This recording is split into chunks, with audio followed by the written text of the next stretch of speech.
What's good, folks, family, friends, loved ones, enemies, frenemies, wizards, witches, muggles, mudbloods, people of Middle-earth to another episode of Disguised Coverage, the only podcast that gives you an equal amount of blueberries in each muffin and is presented by the best pizza in Buffalo, New York, and that is One Pie Pizza. Find the online menu in the episode show notes, whether here on YouTube or whichever podcasting app or platform you're listening to this show on. I am your host, Anthony Prohaska. Find me on Twitter at pro__ant. That's pro_ANT. In tonight's episode of Disguised Coverage, we will be diving into the Buffalo Bills Week 5 matchup in Houston against the Texans.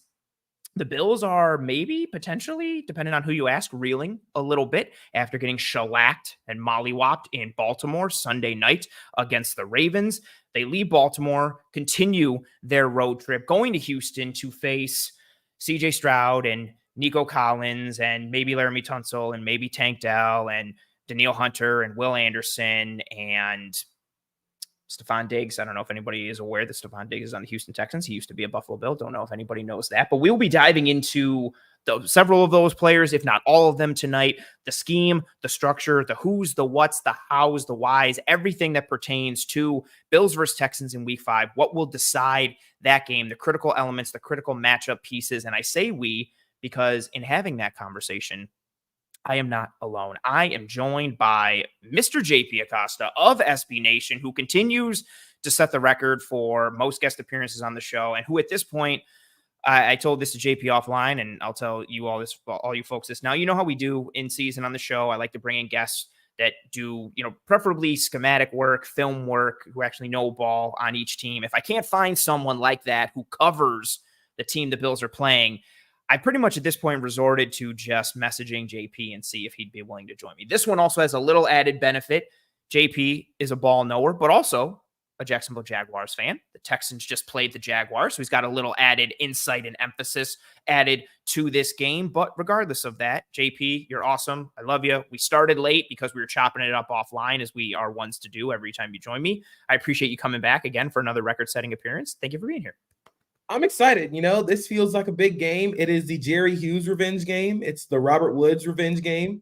Nice. The Nick Broker revenge game. Yeah. I don't think of any other Tim Settle revenge game. Yeah. Tim Settle revenge game. I don't think of any other Bills outside of that on the Texans roster, but it feels like a big game. It feels like both teams need a little bit of momentum. I think the Texans won on Sunday, but it was not pretty at all. I think they're still trying to figure stuff out. And like you said at the top, the Bills are coming in after kind of getting their asses handed to them a little bit in Baltimore.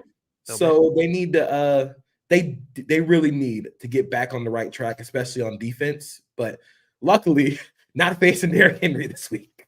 No. And I'm sure we'll touch on it at some point or at multiple points here. But that Ravens game really was, and I talked about it last week.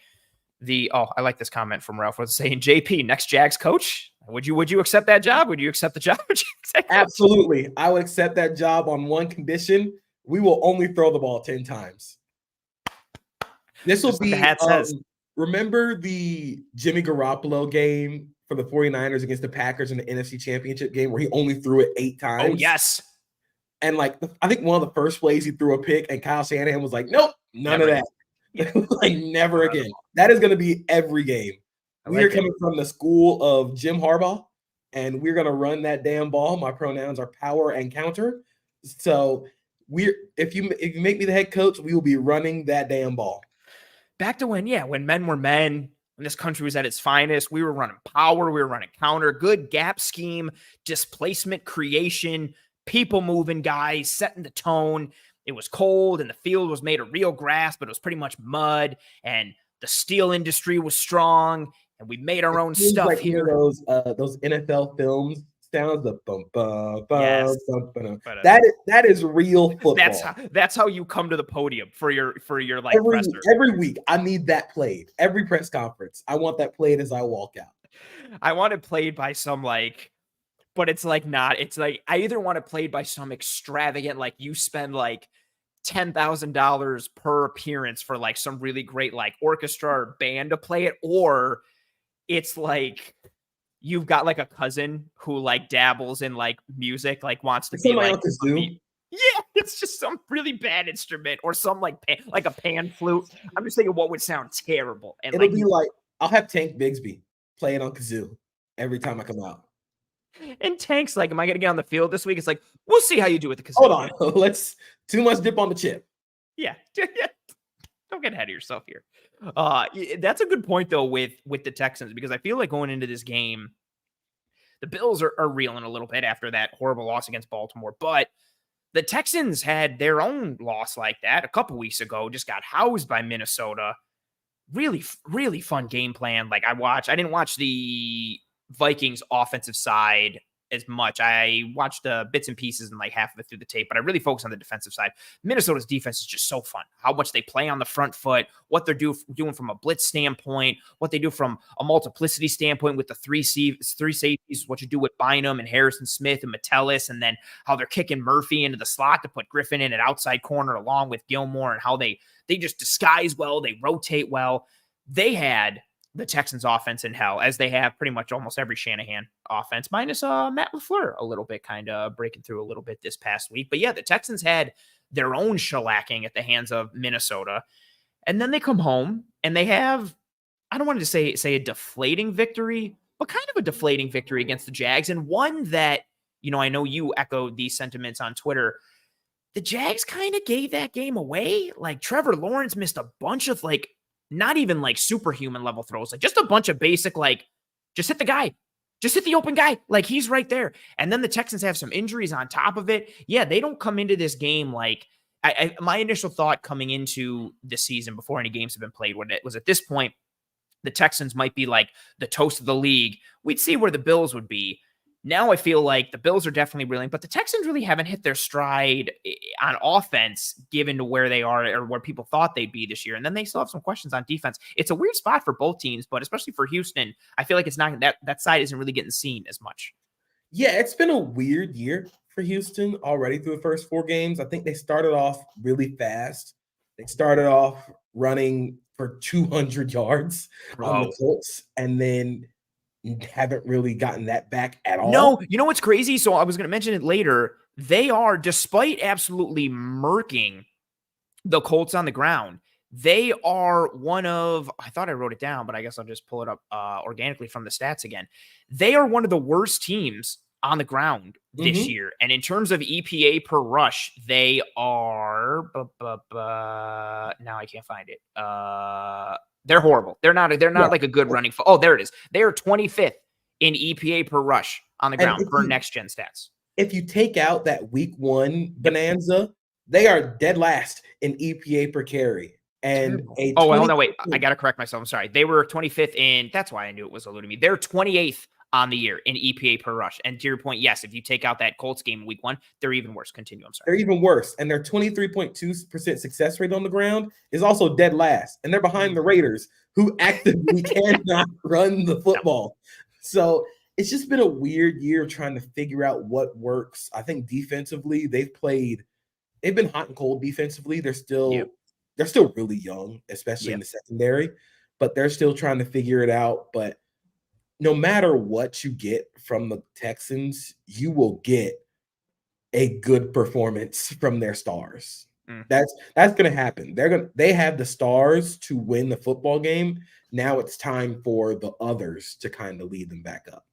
I like that. I like that a lot. And that's actually one of my points, kind of similar to what one of my points was last week when it came to Bills versus Ravens. And just, the star power that they have, do have some injuries on both sides of the ball, but man, the Texans got some dudes on both sides of the ball. And then they're well coached. Everyone knows Bobby Slowick and, what tree he comes from on the offensive side of the ball, but then tying it in with what DeMeco Ryans has done in his tenure with San Francisco and what he's done a little bit with Houston. And they're a well-coached group. They're sitting there at 3-1, still haven't hit their stride really on either side of the ball. And I feel like you're kind of just waiting a little bit for things to click and kind of fall into place a little bit. And we'll kind of see what obviously they'll be this week. One quick piece, JP, I DM'd you about this earlier today that I wanted to get into. And I know for me, it applies to one of my points tonight, but I think this is an aspect that I wanted to talk about because I don't think it gets talked about enough across football, but especially when it comes to the Bills in particular, and this is something just on a large scale, schematic, league-wide conversation, current NFL trends, not even current NFL trends, just general like football aspects that we're going to talk about here, but it also applies to the Bills given how they like to operate. What I want to talk to you about is I want to explain to the people and just dive into a little bit on the idea of true drop back situations and why offenses like to potentially avoid them. And so just getting into what a true drop back situation means, why avoiding them is a good thing, how it can be done, because I think that in particular applies to this Bills offense for the entirety of this season, but even more so with how they got off track against Baltimore, why things started to snowball. And I also wanted to bring it up too, because I feel like so much nowadays, I think even the casual fans have moved on from like raw stats and box score scouting. Now everybody just goes for like the low hanging fruit advanced metrics where they're like, well, you should pass the ball because EPA per play says you should pass the football. But not all passes are the same. They're not quantified the same. How running the ball ties into all of it. And I think a large part that kind of glues it all together is true drop back situations, what that means and why it's important in the grand scheme of the conversation. Yeah. So first of all, we have to define what true drop back situations are. To me, that screams second and long, third and long, even first and long, where you have a penalty and you get set back. And the reason you want to stay out of these, it is partially a much larger conversation about where the NFL is going and where they have gone, but also how the chess match between offenses and defenses have begun to kind of shift in the defense's favor. You want to stay out of second and third and long because you become predictable. Unless you have Barry Sanders or Derrick Henry or one of those guys at running back, running on second and long and third and long just isn't efficient. It's not a way to move the chains and get another first down because you want to convert those third downs into first downs to keep the ball on the field.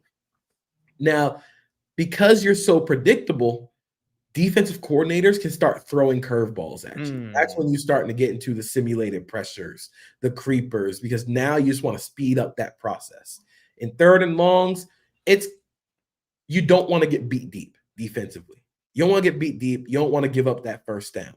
That's the reason you see so many screen passes on second and long and third and long, because they're playing at the sticks. They're making sure you don't give up the first down, and you throw that screen pass and you run for a mile. But with the simulated pressures, the creepers, you're putting more stress on the offensive line already, who is in an obvious pass situation.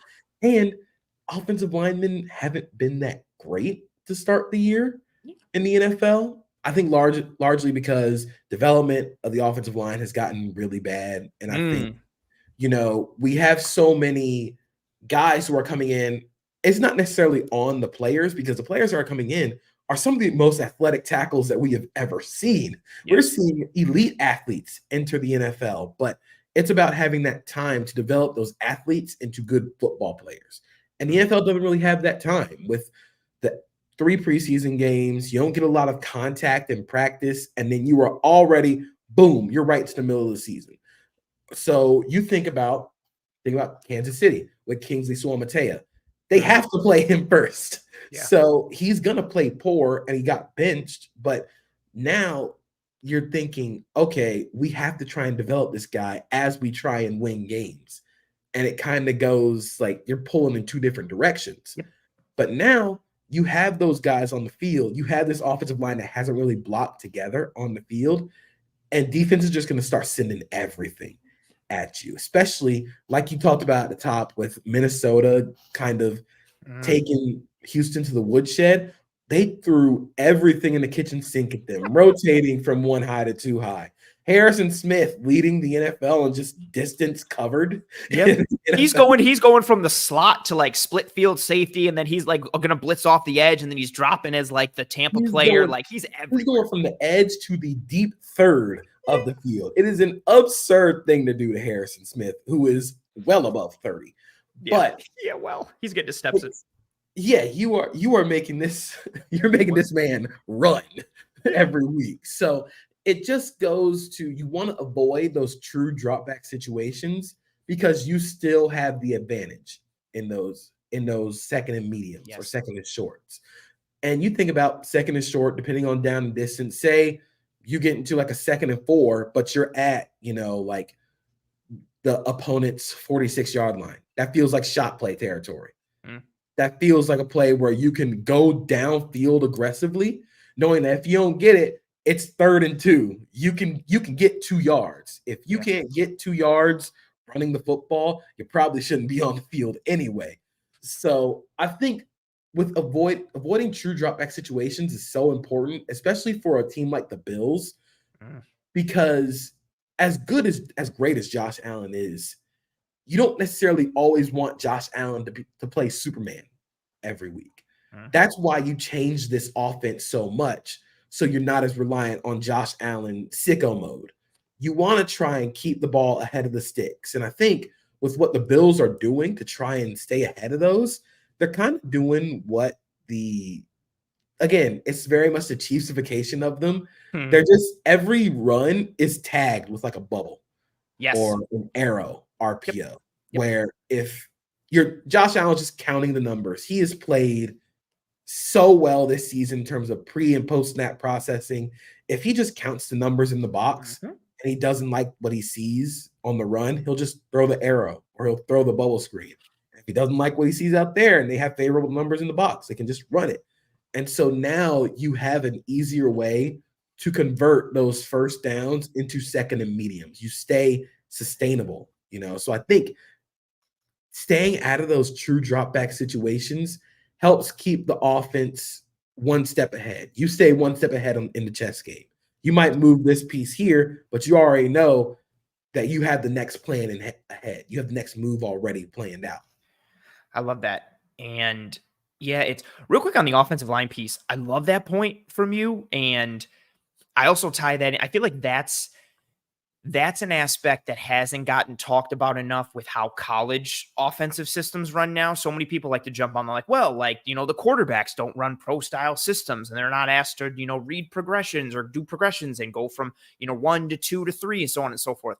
That's also affecting the offensive line in terms of how you are practicing and what you're doing from a game-to-game basis, like what you're running, especially if you're going more spread, like what you're asked to do, the roles and responsibilities and assignments you have. And then you go into the NFL and it's like, well, no, we're like, you're a good athlete, but you got to work on this and this because we're a condensed team and we like to run the ball and do play action and do all these things. And now you're learning that all on the fly and changing it. That's an aspect of the game that I don't think is talked about enough. Quarterbacks, as always, get the focus for everybody, but the way college football has changed has also impacted offensive line play. That's also part of the reason too, not to get too off track, but with the too high coverage structure conversation, there's still plenty of routes that beat those coverages. Absolutely. Some of them just take a little, are a little more downfield and thus take a little longer to develop. And thus you need to pass protect for a little bit longer. And guess what? If you can't pass protect a little bit longer, those routes downfield ain't working. Oh my God, too high coverage structures and everybody's running cover 2. Cool. Send a deep post and split those suckers back there and take advantage. But guess what? A 15-yard deep post where you're breaking at 15, that takes time in pass pro. And if you can't do that, are you keeping in an extra tight end or 2, or the running back also? Is your 5-man turning into a 6-man or a 7-man protection? Or are you max protecting just to get like 2 routes out there? It's all this like confounding type of thing.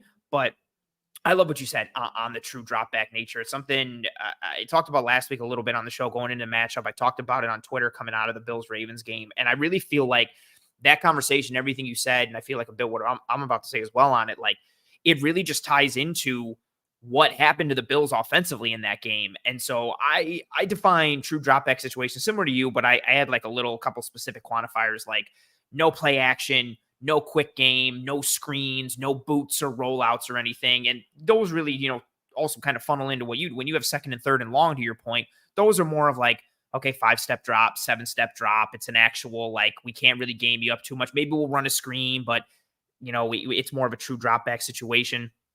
And that's what happened to the Bills in that game. The game script got them out of the run game. They tried to get back into it a little bit when it was 21-10. Then Allen gets stripped on the trick play, and it's 28-10. And so the Bills need to be able, everything starts with the run game. You and I talked about this back during the offseason when we talked about what this offense could be and the whole Chiefsification of this offense, as you coined that term. The run game is so important because it has the ability to not only keep the Bills on schedule, but it keeps the defense from being able to hone in on one singularity for your offense. When that run game goes away, not only does the run game go away, but then the play action game starts to go away a little bit. Then, because you're having to pass so much, you're probably operating from more of a spread aspect, which we saw. Even when the Bills are going 2x2, it was spread, or they're going 3x2 full empty in gun and spread. And you're seeing all these pieces, and it's all getting them away from any type of changeup or any type of variability. And then now the Bills are either in first down situations where, hey, it's 28-10. They probably got to pass the ball to get back in this game, or they're in second and longs and third and longs. And that's when the Ravens are like, cool, here comes a 6-man pressure that you have no idea like who's coming. Or, hey, we're going to show. They had one. I have so many in my head because they did this so much. They're showing 6 at the line. 6-man pressure. They drop 2. They drop Kyle Hamilton and they drop Oweh. And then they bring Humphrey from the slot. So they show 6, drop 2, bring 1. So it ends up being 4 rush from the 6 that they showed, but it's just a 5-man pressure. But it completely games up the protection. And then you still have things covered on the back end. And then they're doing other things like they had a blitz at one point where they drop 8. Matabike like fake engages for a half second and drops as a low hole player.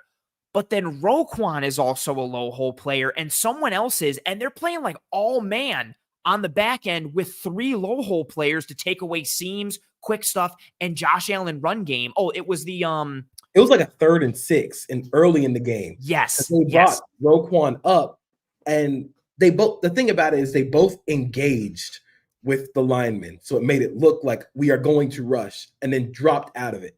Like they dropped both guys. Yes. And it's just those things. You want to stay out of those situations. Yes. Because, like it or not, playing football, playing quarterback in the NFL is really freaking hard. It is really hard right now because it is so dynamic. You know, like we just said, a defensive tackle might drop in the coverage on any given snap, and you might not know it. You have about 2.75 seconds to figure out what this is, what coverage it is, and where to go with the ball. Good luck. And if you get to those obvious drop back situations, now you are absolutely putting yourself behind the 8 ball. Yep. And now teams can just tee off on you. And I think that's something that the Bills want to avoid against Houston, because Houston will absolutely tee off on you defensively. That's what they want to do. That defense, and I'm going to get into it in one of my points, that defense is aggressive. They want to hit you so hard. Yeah, they want to hunt. They are so physical, so aggressive, but you want to stay out of those true drop back situations, because then you have all those dudes who really want to hit you lined up all across the line of scrimmage. And now you got to figure it out. Yes. There was one when I was doing film prep before the show from Texans Jags, and it's just like a cross dog blitz, and Henry To'o annihilates ETN, who steps up to pick him up, and then Whcih wraps around and just spears the hell out of Lawrence. It's early on. It's early in the first quarter. Christian Kirk is actually open. He wins towards the sideline on a vertical, and Lawrence just doesn't have the time and has to throw it up. But yeah, just the physicality, like Toto just crushes ETN, and then it's like Whcih saw that and was like, oh, okay, let me make sure to run through Trevor Lawrence to match the intensity of Toto. They want to run through your face. And yeah, just getting in. And this also isn't, this heavily applies to the Bills, but it's also just where you want to be from an NFL standpoint in general. Like I hate continuing to always use like the Shanahan and McVays of the world, but like look at the Niners and the Rams, look at the Lions. How often do you see them where it's just like 3rd and 8? It's 3rd and 9. Okay, you know the pass is coming. You know they're always in usually 2nd and manageable, 3rd and manageable. There's some kind of play action that's coming. There's some kind of motion attached to it. There's some kind of element that prevents you from just straight teeing off or gaming up their protection. And part of it is, you know, okay, you have good protection rules, or you've got a good center or a quarterback that can diagnose and set your protection in terms of what you're IDing, where you're sliding, and so on and so forth. But staying in those manageable situations, staying out of known passing situations and out of true drop back situations, that prevents the defense from teeing off. Like you said, you can't get into your bag of creativity from a coverage and pressure standpoint on 3rd and 3 or on 3rd and 4, like you can on 3rd and 9 and 3rd and 8 and 3rd and 10 and playing all these games. And that's just, defenses have gotten so good at changing the pre to post snap picture on offenses, both on the back end with coverage and on the front end with pressure schemes, sims, creepers, all that stuff, tying them together. We're seeing how many teams this year, the Vikings are a good example, the Bills are a good example, running creepers and sims.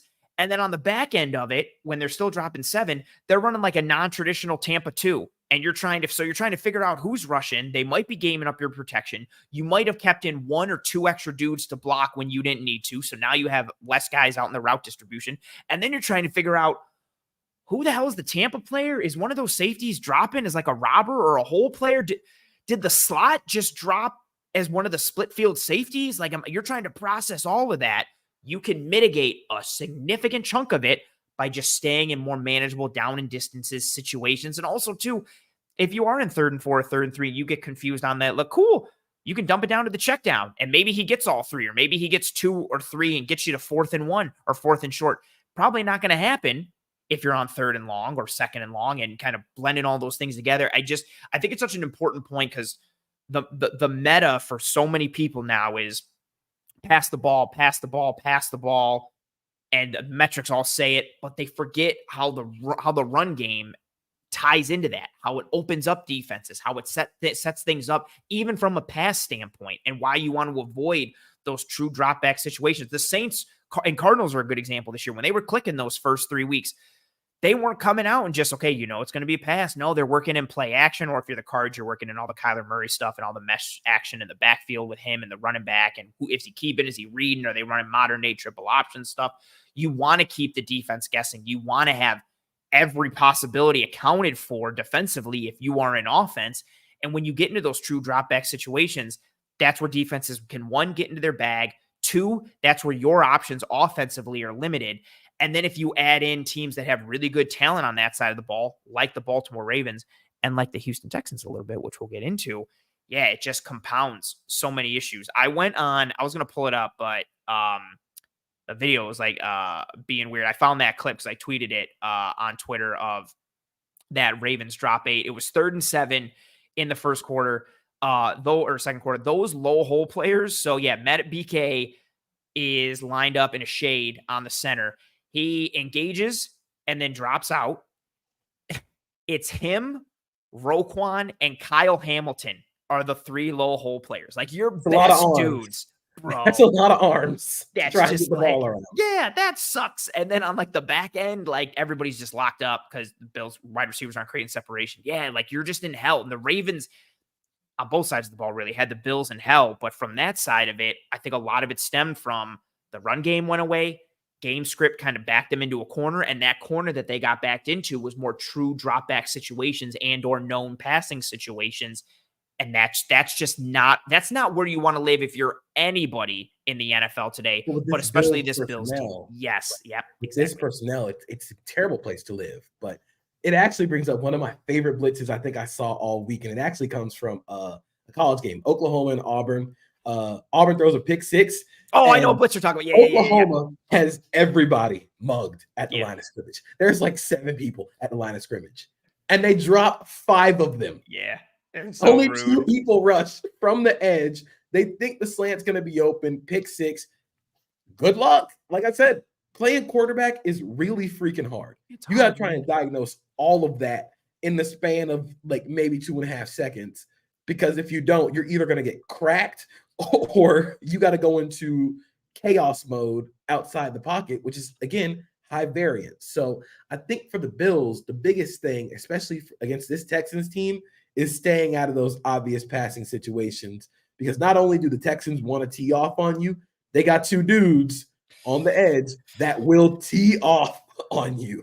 They will crush you. Yeah. And not think twice about it. Yeah. I love that. And so I wanted to use that piece to kind of set the table for this conversation. One, because I think it puts a little bit of that, of the Bills offense into perspective this year, especially coming out of that Ravens game, but then also going into this upcoming game against the Houston Texans. And now that we've done that, set the table, now we get into the main dish, the crux of the show, the critical elements that will decide Bills versus Texans. For those who don't know, what's going to happen is myself and JP are each going to give our top 3 matchup pieces that will decide Bills versus Texans. He doesn't know my answers. I don't know his. And they could be anything. It could be something large scale. It could be something small scale. It could be one individual player. It could be a player-on-player matchup, position group, coverage structure versus a specific concept. It could be anything schematically, structurally, individual, either side of the ball, as holistic or as granular as you would like it to be. For those of you joining us live here on this episode, feel free to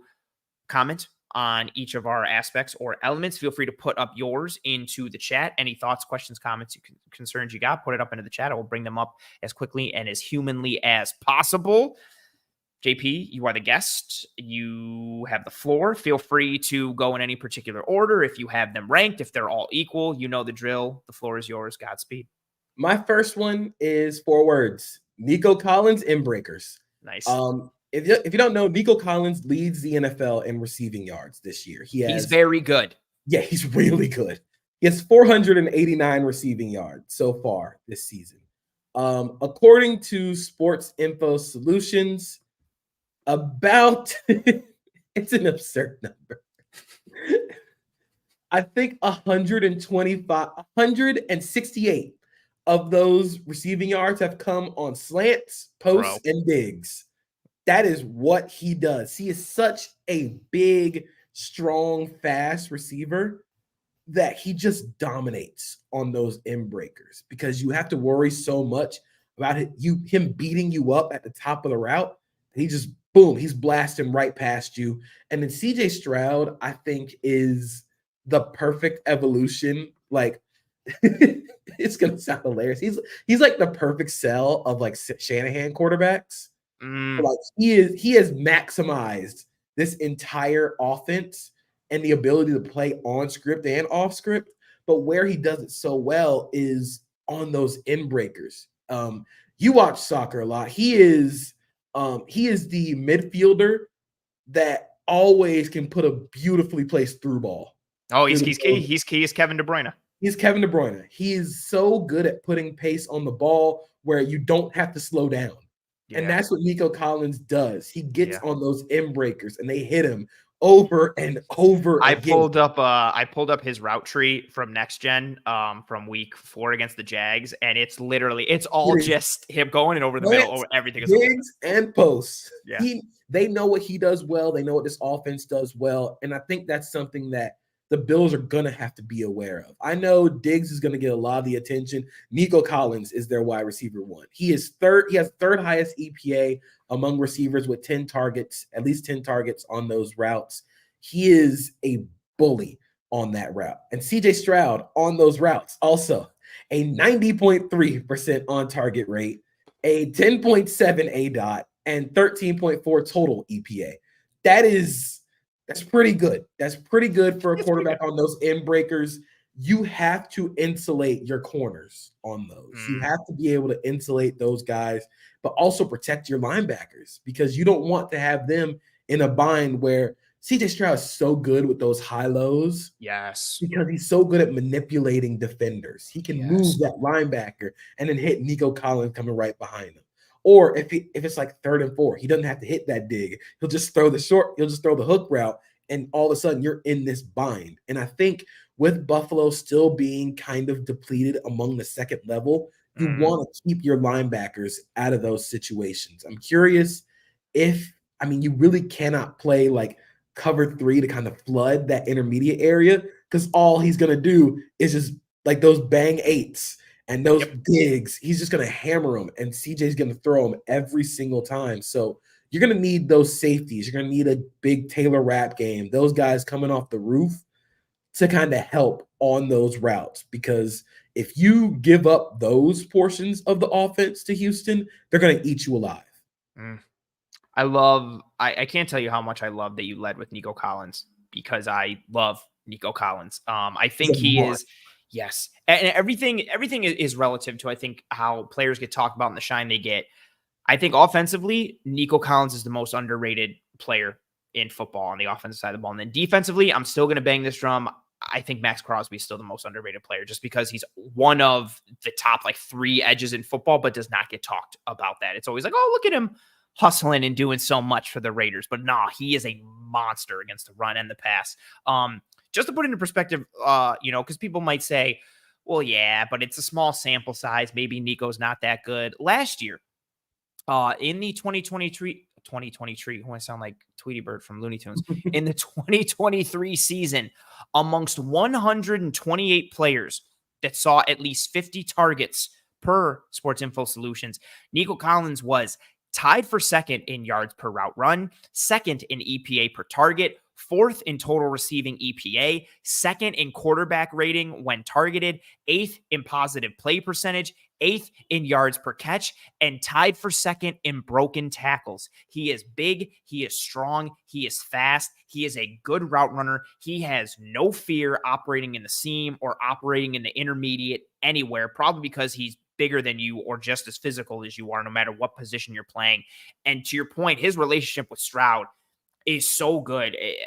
I did a lot of studying on the Texans offense, the Rams offense, and the Lions offense in the offseason. I mean, every team in general, but especially those 3 once I was done doing everything on every team, because I thought those 3 teams, for different reasons, had various elements that I thought the Bills should borrow from and incorporate into their offense this year based on how they were built.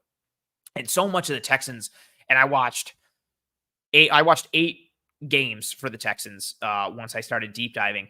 And every game is literally just like, yep, here's a dig. Okay, here's a post. Okay, like, oh, here's like a deep hook where you slightly turn towards the numbers. Oh, there's a slant.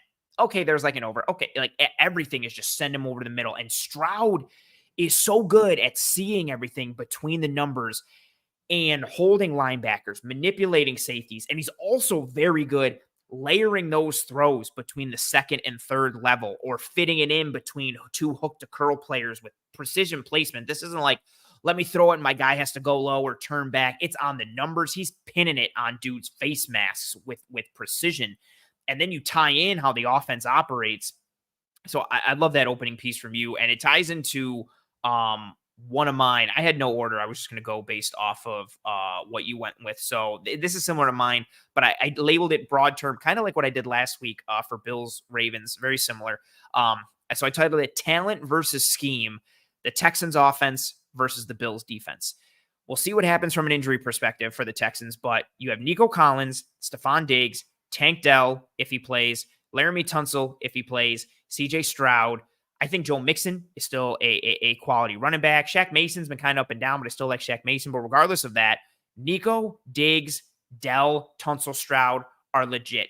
Nico and Tunsil are all pro dudes right now. Stefon Diggs is a former one, maybe still kind of has that game a little bit left in him. You have legitimate studs on the Texans offense, and Nico Collins is one of them. I don't need to get into too much of it like you talked about. And then you juxtapose what they have with talent versus the Bills defense. And the Bills, and I don't mean this negatively, they are a system defense. We know what they are. They're assignment sound. They are substance over flash. It's the reason guys like Levi Wallace and Dane Jackson can be multiple year starters for them and perform admirably to actually like well. They're about pre to post snap coverage shifts and disguises, 4 down, even front, mix in some sims and creepers as their quote unquote blitzes, along with some actual blitzes and 5-man pressures every now and again. Bills also have the lowest blitz rate in the league at 13.5%. Is a little fun fact there. They're coverage diverse. This year, you've seen a lot of cover 3, cover 2, both regular cover 2 and Tampa 2. They'll get creative with the non-traditional Tampa stuff, and then cover 4. Then they'll mix in a bit of cover 1 and cover 6. But like you talked about, they're banged up at the second level. Arguably, their 2 best players are Taron Johnson and Matt Milano, both all pros. Milano definitely is not playing. Taron Johnson maybe plays, but probably not. Terrell Bernard, their other linebacker, who is ascending and on a high trajectory, not playing this week, maybe, kind of, potentially, but probably not. And then you're looking at that second level like you talked about. So backups with both linebacker spots, backups at the nickel spot. You also are maybe banged up at defensive tackle with Austin Johnson being hurt. You're also maybe banged up at safety with Taylor Rapp. We'll see if he plays. Von Miller is also a no-go now because that suspension finally came down after the domestic abuse incident, 18 months ago or wherever it came down. So does the Bills system, or can the Bills system win out and overcome the Texans' talent? Do we get some strong individual performances from the Bills defense? And whether we get one or both of those, is it enough versus the Texans offense that has significant talent on it? But aside from that, is also sound schematically. Like we talked about it, they haven't hit their stride yet, but we know, and this is another point I'm going to get into in a bit, like Shanahan offense, what that means, the stress it puts on a defense, how CJ Stroud functions within it. No, their run game is not the best in the world, and that kind of limits, I think, some of the ceiling and potential of what they want to be, especially from a Shanahan, philosophy and identity perspective. But man, this was an aspect last week for me where with Bills Ravens, but I had it on the flip side. Like I thought the Bills offensive scheme was playing better than the Ravens scheme going into that game, but I thought the Ravens just had much better talent on that side of the ball. Like they had 3 legitimate all-pros, Madubuike, Roquan, Kyle Hamilton, and then Travis Jones is playing good ball, always playing some good ball, Humphrey's playing some good ball. And on the Bills side, you had good role players, but they were winning with scheme. And the game script kind of forced them out of that scheme. And not only did the Ravens have a good game plan and good scheme, but their talent dominated. And so now I wonder from that flip side, Benford and Douglas have had good years. I think they're a really good corner tandem. Now you got Nico Collins, who's just as big as you and just as physical as you and faster and a great route runner and has this great rapport. And then aside from him, you've got Stefon Diggs, who's working in a variety of ways. And if Tank Dell comes through, you're playing with backups at that second level. Stroud loves to attack between the numbers and the intermediate. And like you said, you talked about the stats between him and Nico and where Nico's running all those routes. And Bills fans can just think, how open was Nelson Aguilar Sunday night? How open was Mark Andrews? How open was Isaiah Likely? That's going to get worse with how the Texans like to attack, or potentially maybe not because their run game isn't as strong. So maybe your second level isn't getting sucked in. But I think that's such a great point, and I wanted to tie mine in off of it just because I think it matters so much. And again, not to make a joke, but so much of the conversation for Bills fans is going to be Stefon Diggs, or even Tank Dell. For some, I know a lot of Bills fans like Tank Dell and wanted him to be a Bill. The focus should be Nico Collins. I don't care about the off-the-field storyline.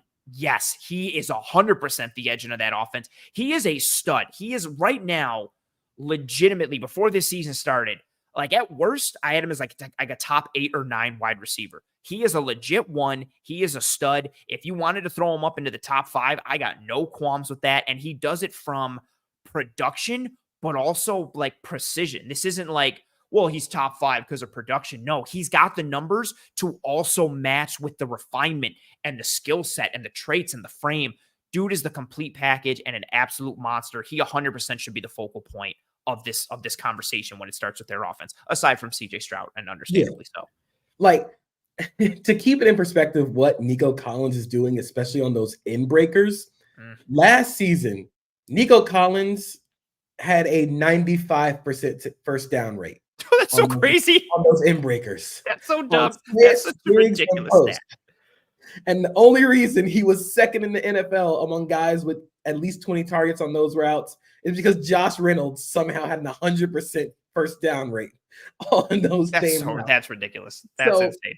He is, as much as CJ Stroud has maximized this offense, Nico Collins has also maximized what you can do on the outside. You allow for Stefon Diggs to age gracefully into a 1B or a receiver 2. You allow Tank Dell to do kind of more of the explosive downfield stuff and more of the gadgety stuff. But I like what you said when it comes to scheme versus talent, because I think while the Texans have a very good offensive scheme, I think it is also maximized by the dudes that they have, which is, of course, what you want.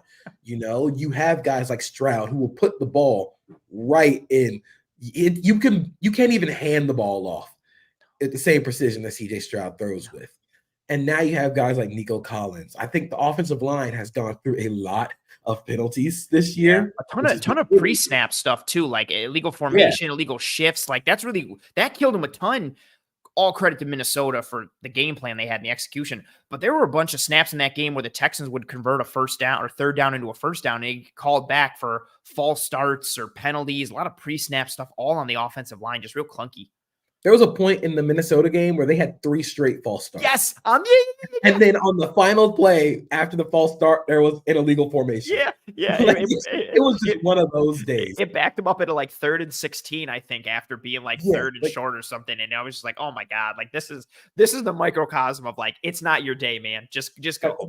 It's one of those days. It's just one of those days. The Texans currently lead the NFL in false start penalties called against them. They have 12 false starts so far, and they are in the top 10 when it comes to holding.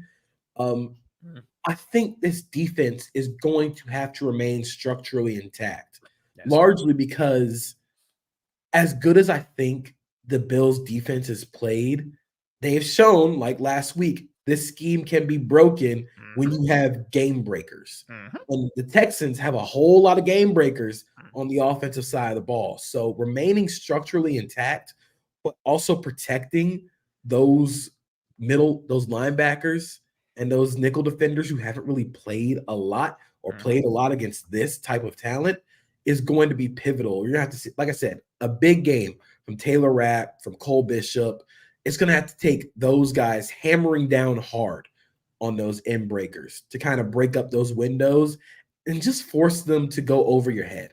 Yeah. If Nico Collins beats you with a 50-yard acrobatic catch, it's like, okay, like that's just you really can't do much about that. Yeah. But as long as you give them those 12 to 15-yard windows on digs and posts and those slants, they're going to still be a machine offensively.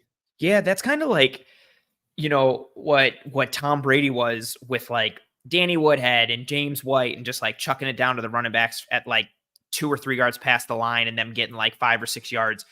The Texans version of that is like 12 to 15 yard in breakers and just killing you in the intermediate. So it's not like, okay, like we'll give that up and let them march down the field in 12 plays. No, if you give that to the Texans, they're going to march down the field in like 5 or 6 and gouge you. So yeah, like you got to clamp down on those routes. And I think the Bills also have some vulnerability like in their spine a little bit, which ties into kind of one of my points that we'll get to in a bit. Yeah, that's just, it's so well said for how they like to attack, where they like to operate, and why these guys are going to matter so much. And again, especially on a week where we'll see if Terrell Bernard plays. He's still coming back from that pec injury, but even if he plays, he's not going to have full range of motion. He's not going to be 100%. And it's like, okay, how much better is that him there than Balin Spector?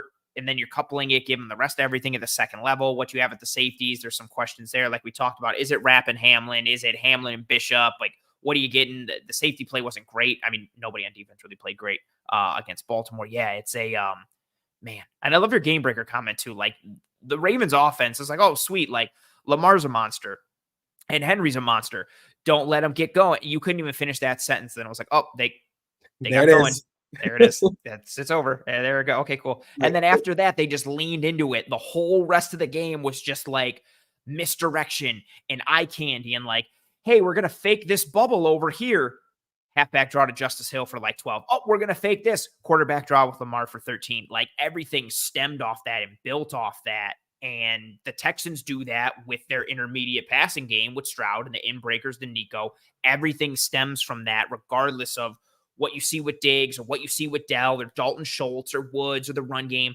That is what the starting point is. And then if they can get the run game going, bro, those inbreakers off play action and they can start to work in the deep crossers and oof, like if you're running dagger off of like a little twins off a good play action, man. You're leaving those safeties in a real bad spot off of those play actions. But I like what you said when it comes to how they defended the Ravens offense, because it kind of ties into my next point, because it just felt like a lightning bolt.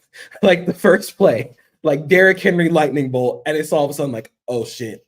Like, you know what that reminded me of 2021.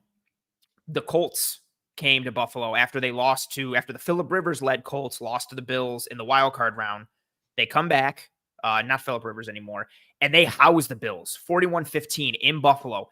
And all they did that game, it was a ton of crunch, which is trap and wham, and then just regular trap and regular wham. Jack Doyle was carrying defensive linemen out of gaps left and right. they took advantage of the Bills' upfield nature. Ravens did it off rip. They took advantage of the upfield nature of the defensive line and the fast-flowing nature of the second level, especially the linebackers. The Ravens did that on that opening play. They literally just ran crunch and took Ed Oliver out of the play, took Daquan out of the play, had a hat on a hat, front side. Andrews climbs to the safety. Dorian Williams reads the pull from the guard for the trap and steps inside a little bit, which makes Linderbaum climb to him easier to the second level, and all he has to do is stand there and seal him. And then, yeah, everything from that was all of a sudden you got Derrick Henry and Rasul Douglas, and love Rasul Douglas, but hey, I respect it. He's so good against the run, and I watched it. I was like, why are you? And I understood a little bit, right? Like, you're crack replacing, so you come forward instead of in. Toss. Like, you think it's a toss. And then all of a sudden, Derrick Henry is running right where you left. But the thing that stood out the most watching that game back was just how physical the Ravens were up front. They played a lot of 22, 21. They played a lot of 12. And they just like the Cardinals did to the Bills in week 1. Bashed them every single time. Like, it's a lot of X's and O's, but when you have a 300-pound fullback, like, just run him into those defenders every time. One of the plays, I think Daniel Falele and Pat Ricard also mess up because they both hit DeJuan Smoot, and it was a play Smoot got called for a penalty on. Yeah, when he kneed Ricard in the face after. Yeah, he got leveled 100%. He gets obliterated by 680 pounds of people running at him. And I know it's very simplistic, but getting hit like that hurts, and you don't want to do it again. And what the Ravens were able to do is they get in those big personnel, but you have to worry about so many different things with the play action, with Likely coming out the backfield, with Charlie Kohler coming out the backfield. Mark Andrews was there for a big play. But then you have to worry about getting hit by Derrick Henry over and over and over again. I think one of the plays in the second half was a split flow read option, and Dorian Williams steps in hard because Derrick Henry's in the backfield. He's charged up to hit Derrick Henry, and Lamar just pulls it and runs for 13 yards. That is the dangerous nature of the Ravens offense that I don't think the Texans will be able to get into that because they don't have a Derrick Henry, and CJ Stroud is not Lamar Jackson. But it's that aggression of the Bills. It's kind of similar, different structure, but similar play style to the Texans and how aggressive they play their defenses. That whoever takes advantage of whoever's aggression better will probably end up winning this game. Oh, I like that. Is that your official second point? My second point actually is the aggression, attacking the aggression of the Texans defense. Like I said up front, this team is mean as hell. Bro, yeah. They are 49ers South. And the way they play their defense is 49ers South. They want to get upfield and they want to hit you incredibly hard. The Bears game on Sunday Night Football, they folded Caleb Williams. I think he was pressured on like 35 of his 36 dropbacks. Yeah, he was like a one or two. They just didn't. Yeah, like it's that kind of game where, like we said about staying on schedule and staying away from true dropback situations, you want to stay out of those against Houston because Houston knows, like, again, with D'Amico in San Francisco, you could tell when D'Amico-led teams smell blood in the water, and they would tee off on teams. This Texans team knows when they smell blood in the water, when it's second and long, third and long, and they will hammer you over and over. Guys like Danielle Hunter, who is such a unique pass rusher, because you think a guy that's like 6'6", 270, like Danielle Hunter, would win with power and strength, and he does, but his flexibility is unlike guys at that size. He's got moves and plan for days. He's just so spin moves. He's doing dip and rips, and then Will Anderson is just a giant ball of muscle. I met him at in Vegas when I was out in Vegas for the Super Bowl, and that is a massive human. That is a massive dude, and he's just this giant ball of force. Like, I'm not comparing him to Nick Bosa. I think that's lofty, and I know I'll make those comparisons, but you see that play style and the same motor, and then you get guys like Tim Settle, like a Foley Fadukasi, who had made a great stop on the QB draw on 4th down. And then you get to second level with Azeez Al-Shaair, Henry To'oTo'o. Those guys play aggressive. But where you get caught in that aggression is if you come too hard downhill, that window is wide open. And that's something where I think the Bills can take advantage of them. According to FTN Fantasy, the Texans' 31.9% DVOA over the middle of the field is the 10th highest in the NFL. And their deep middle of the field DVOA is the highest in the middle of the field. And you can play like the Niners, but one of the big reasons the Niners works is because they have Fred Warner. And Fred Warner, basically, we made another soccer comparison. He is the best defensive midfielder in football. Yeah. He erases the entire middle of the field. But the Texans don't really have that guy yet. They're still trying to figure out who that guy is going to be. And I don't know if they have it on the roster. So I think Buffalo can lean a lot into trap, into crunch. If you pull Dion Dawkins, you want to get a lot of those draw plays that the Ravens used to take out the Bills' aggressive nature on defense. That is something that the Bills can use to take out the aggressive nature of the Texans. And when you throw the ball downfield against this team is very aggressive at playing the ball. Derek Stingley wants to catch interceptions. Kamari Lassiter wants to catch interceptions. And you can take advantage of those windows over the middle of the field. You can take those areas where those linebackers are left. You can take advantage of them. And like we said, watching the Jaguars game, there were deep shot opportunities over the middle of the field, the big posts, the deep overs. There are chances to attack this team. The double move from Brian Thomas. Oh my God. It was so there. Filthy. He had Lassiter cooked. Oh, and just a filthy move. It was so good.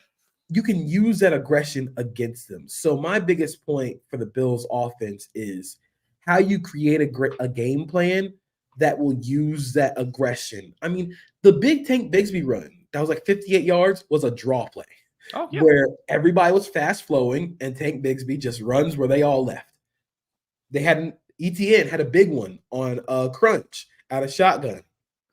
It's those plays, where you can take advantage of this aggressive, fast flowing defense. So how the Bills take advantage of that aggression, just like the aggression that they see from their own defense and fast flowing, attacking hard downhill, is going to be a great way to attack this Texans defense. I love that point. I always think like Jalen Petrie symbolizes what the Texans are, where it's just a hammer. Yeah, that's it. It's like hammer, chaos, sometimes really out of control. Like for every hit where he comes up and just plasters somebody, he's just like wildly flailing and completely missing a guy in space, but he will light you up. He'll get some big plays. Yeah, they are fast flowing, aggressive. I love your tie in there too with the Bills defense and what the Ravens did to the Bills defense and how the Bills could do that by extension to the Texans. I also wonder how much the Texans do that to the Bills. But yeah, that was such a great point. Like the whole Ravens' whole offensive game plan was, we're going to hit them in the mouth and we're going to use like their core ideology against them. Like all you have to do, Lamar, is take the ball and just do this over there, and everybody's going over there. And then you can just hand it off and go where nobody was, or keep it yourself and go there, or just do whatever you want. Well, look to the right and we'll throw something back to the left. So much of it.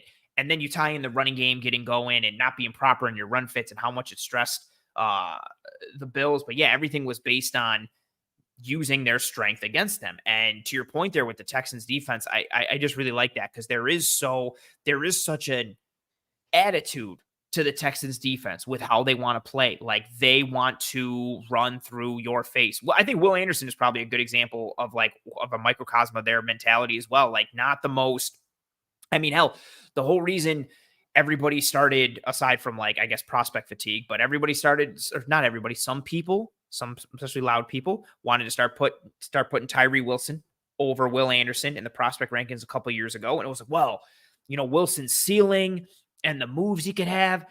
Anderson doesn't really have a lot of pass rush moves. It's just speed to power. And then Will Anderson came in a rookie and was like, all I need is speed to power. I'm going through everybody's works. Yeah, it works. I'm going through everybody's face and everybody's chest. And I'm going to do it so fast and violently and physical that it's going to be hard to anchor, it's going to be hard to chop me down and snatch trap. And then I'm also going to play the run like that. And then if you try and, overset early, I might bust a move inside, or I can turn that corner because I'm athletic enough. Yeah, it's just punch you in the face over and over. And I think the Bills, from a schematic perspective, can take advantage of that as long as they can stay on schedule from a game script perspective. And so that, I'm going to use that as a segue to tie it into one of my points, which I literally just labeled it game script, and then the Bills offensive scheme versus the Texans defense talent and aggressive nature. So I'm in pretty good lockstep with you.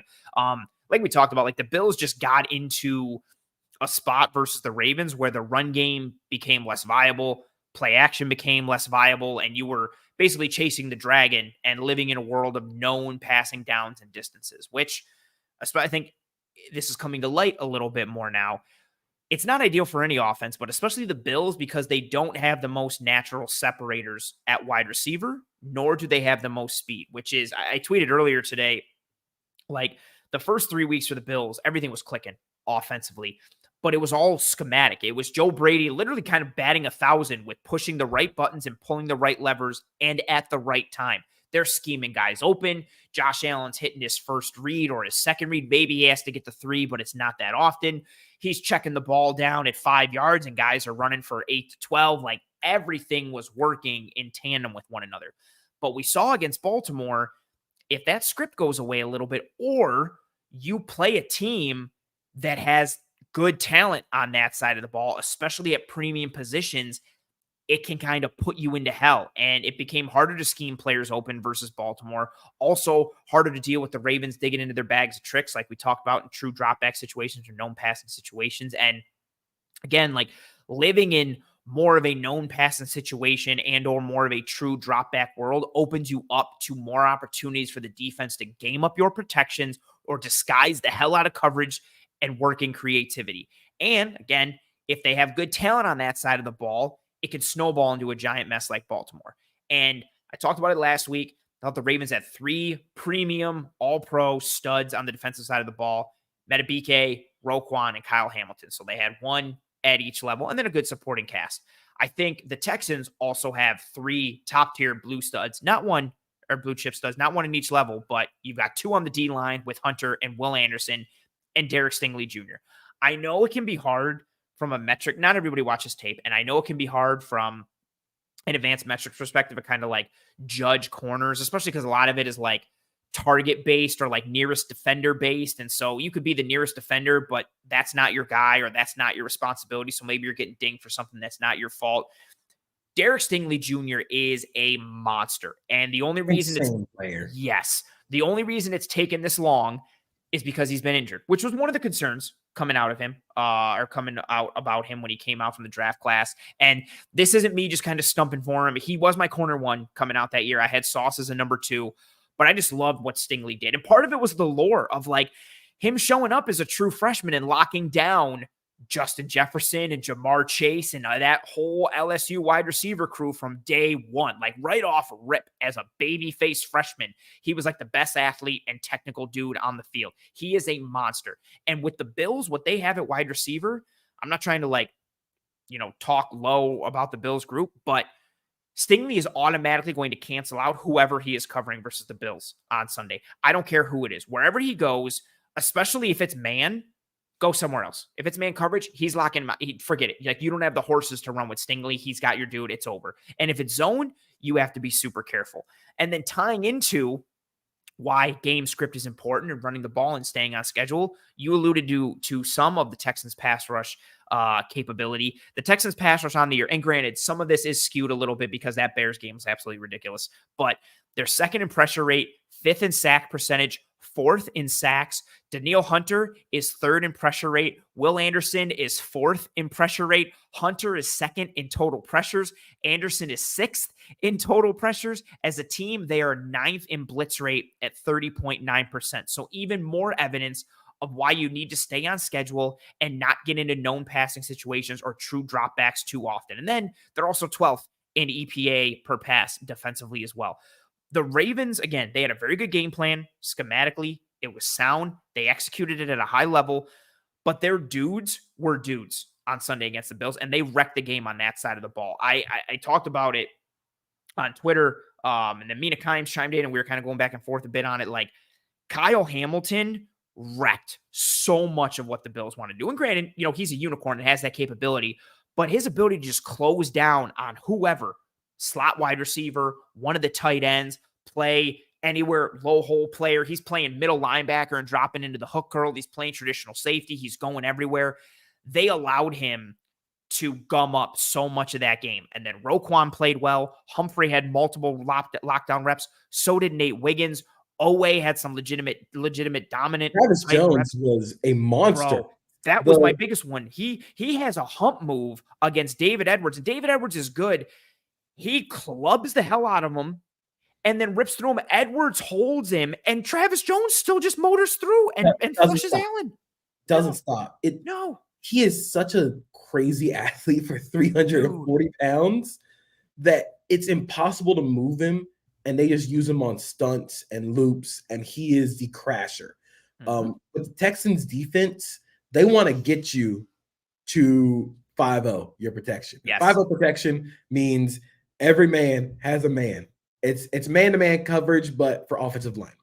And what the Texans want you to do is leave your guys isolated. That's where they win the most. They want to mug up the protection. You saw it all the time with D'Amico in San Francisco with Fred Warner lined up right in the middle of just right over the center, because he knows you got to man it up, and then you got outside, and it's Bosa and whoever the hell. Well, at that time too, it was Bosa and Armstead and just rocking that whole crew. And yeah, it's a great call. Sorry, I got excited. Now for the Texans, instead of Warner, Bosa, and Amenihu, Leonard Floyd this year, whoever on the other side, it's now Azeez Al-Shaair, who is he is the Bullet Bill from Mario Kart. He's the bullet. Nice. Mario Kart. And then you have the Legion of Doom on the outside with Will Anderson and Daniil Hunter. Who's Hawk and who's Animal? Oh, Hawk is absolutely Hawk is Daniil. I relaxed. Animal is a menace. Will Anderson is a menace, but in a different way. But I think the way they want to win is by getting you in those isolated one-on-one matchups. Then they'll drop out a linebacker, and now you've wasted a guy. Now you've wasted a running back who can go out in protection. You're wasting a James Cook reception. If you keep him in to protect on those mugged fronts, you're wasting him as a pass catcher, and they just drop out. And that's where they win. That's where they want to beat you. So I think for the Bills, it is staying ahead of them. And like I said, with their aggressive nature, it's staying ahead of them when it comes to their aggression. They want to run. They want to flow fast downhill, hit them with a trap play. And the point you brought up about Kyle Hamilton was something that also stood out. Like one of the first plays that he made, he absolutely blew up a bubble screen where I think he tattooed somebody. So that they give it to Shakir. Yeah. And the Ravens it's also good from Roquan because the Ravens are blitzing. Roquan goes, sees the quick pass to Shakir, peels off from the blitz. Their Bills are trying to run a tunnel screen. He hauls ass, stays over the top of the block, forces Shakir to cut back. But then this is where the beautiful part is. Hamilton is like basically fitting right here, but that's where Roquan goes. So then Hamilton puts on the brakes, fits off for Roquan right in the alley, and just bang, envelops Shakir. And that was Shakir. Absolutely. And that was the tone. That was the defensive set, the tone. Yes. Like we had the Derrick Henry lightning bolt. That was the Ravens defense lightning bolt. And you want to stay out of those situations with the Texans because the Texans absolutely feed off of those lightning bolts. They want you to think, oh shit, this team is out here hitting. This team is trying to take your head off. And they want to get you in those backs against the wall situations. Because like I said, they just tee off on you. So what you have to do as an offense is stay ahead of them.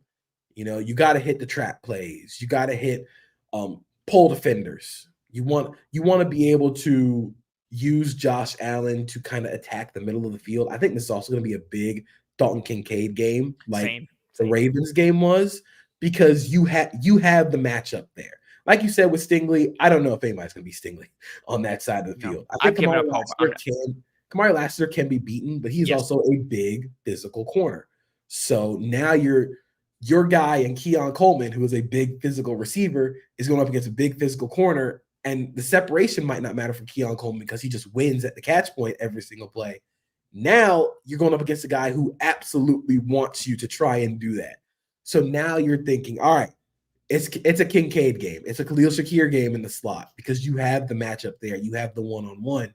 So now you just have to take advantage of those of the aggression of that defense. All the time when I think about taking advantage of aggression, I think of the Patriots of Tom Brady used to running a lot where he would run fake, turn around, and then just dump over to Gronk because the linebackers flowed fast to the run and Gronk runs for 20 yards. That's what you have. That's what you have to do against this Texans team. They're gonna fly fast downhill. You gotta again, I hate to use the boxing reference, but when they try and throw the haymaker, just slip it. Like you gotta slip it. You can't try and weather that storm. You can't try and stand there and eat the punch because they're just gonna keep throwing haymakers at you. So you just gotta slip it and throw the uppercut. Yeah, and if you slip it, they're vulnerable because they're completely unprotected. That's a great call. With that Brady play is burned into my brain. Yeah, over to Gronk or in the seam. And then every time I'm always just like, why is no one there? Like, why? And then I got older and I was like, oh, I understand. But that the run fake, and he takes like one step and Gronk is wide open. And it was always so point from a timing perspective. Like he would lunge and extend with that left hand and then bring his feet through, step, turn, bang, every time, like without fail. I think and I'm not even probably exaggerating, he could have done that with his eyes closed. Like the way he practiced, I have no doubt that if you blindfolded him, he could hit that like 7 out of 10 times or 6 out of 10 because he just knows the rhythm and feel because he practiced it so much. And yeah, I think that's such a great point. There is opportunities to gouge this Texans defense, but in order to do it, you have to stay on schedule. If you play into that game, like if it's 3rd and 8, you're going to get Whcih right up over Connor McGovern because they want to make you go 5-0, and they might blitz, they might not. Shire might drop, he might rush, someone else might drop, someone else will rush. Jalen Petrie is playing their nickel, like technically like 3 safety looks because he's like more of a safety than he is like a true nickel, but he is in that nickel spot. We'll see if Jimmy Ward plays, who gives them a little more coverage diversity, but he got nicked up last Wednesday in practice. Obviously didn't play versus Jax. Don't know if he's going to play this week. It's a groin. Soft muscle injuries are weird, but Petrie is the same way. Like he wants to see ball, get ball. He wants to get like the green light. He's like the linebacker from the replacements with Keanu Reeves. Like he just wants to come forward. Like when Gene Hackman tells him, Danny, get me the ball. Like that's what Petrie is. Like blinders are on. He wants to go through someone's face 100 miles an hour, 100% of the time. But again, that opens you up and leaves you vulnerable. They even had a couple coverage busts in that game where Petrie's getting turned around and they're playing some cover one. They're doing a cover one blitz. Petrie gets confused. They don't pass off properly. I think Christian Kirk is open. Either way, Lawrence missed the throw. It was like one of the early ones where I was like, damn, Trevor, like already? Like, yep. I think about the first game of the season for the Texans against the Colts, and Anthony Richardson throws a 70-yard pass to Alec Pierce, where Pierce is behind them. There are chances to beat this too high defense if you just throw it downfield. You wad it up and you just attack vertically. And I think this team can be beaten if you attack vertically and you attack over the middle of the field. But you have to stay ahead of them in those situations. You can't play into their hand. No, you have to stay on schedule. You have to not let game script dictate to you. And that's such a good point because I think the Bills can attack the middle of the field, and that's tied into another one of my points, like where I think they need to attack this Texans defense and how. But that verticality is something that's missing from this offense. It's something that it's part of the reason why, I also like him as a route runner, but it's part of the reason why I was on the Xavier Worthy train to Buffalo. Like, even if it was just purely like, hey man, go be fast and pull coverage. Like, they need somebody to do that. The only person they have capable of it is MVS. He's kind of not really getting the job done. They don't have a lot of verticality in this offense. So beating them over the top, that's going to be hard, which means you have to work that middle of the field and in between the numbers. But The Texans also probably know that, so that helps them kind of put a cap on everything and close down on you a little bit. Yeah, it's such a it's so frustrating. I hate things like talking about things in the offseason. I'm like, this is going to be a problem. And then it happens. And I'm like, well, that's the problem. And people are like, oh, don't you? Yep, there it is. And be like, I'm like, my wife would be like, oh, but you were right. I'm like, I don't want to be right. This problem sucks. Like, this isn't fun. Like, this isn't a good thing. Yeah, I can say like I was right, but it's not helping me at the end. At the end of the day, I don't feel better. Like, they can't push the ball downfield. Like, their downfield game, and we saw it a couple times against Baltimore. Their downfield game is throw a back shoulder throw to Keon Coleman. Coleman bully ball. That's exactly what it is. And hopefully he's, it's the old Aaron Rodgers to James Jones. And I'm just going to throw a back shoulder throw and see what happens. And Keon won 2 of them, dropped 1 of them, arguably his best route when he got downfield. But yeah, and then tying into that too, like, that's what Kamari Lassiter wants. He wants you to bang with him. He wants to get physical. Like, he wants to press. Sometimes he'll jam. Sometimes he's just a soft shoe press guy. But he welcomes that physicality. He's fast. He's athletic. He's physical.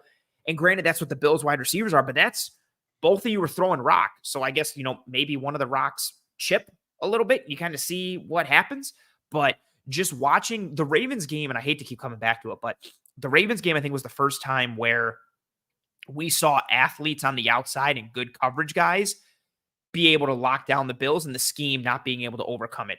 Jacksonville's, I even think if Savage and Tyson Campbell were healthy, I think we see a bit of a different, I'm not saying the Jags all of a sudden win, but I think we see somewhat of a different result, especially with how much man coverage the Jags played in that game. If you get Savage in there and Campbell in there, it changes things a little bit because of the talent level and how it upticks things a bit. The Miami game got out of control, and so much of that game was run, but the Bills didn't even have to pass a lot because the game got out of control. Tua goes out. And then the game against the Cards, their secondary isn't the strongest aside from Budda Baker, and they've got gaps in coverage. But the Ravens showed like, hey, we've got good athletes at corner. We've also who are also good from a technical perspective, from a sound perspective.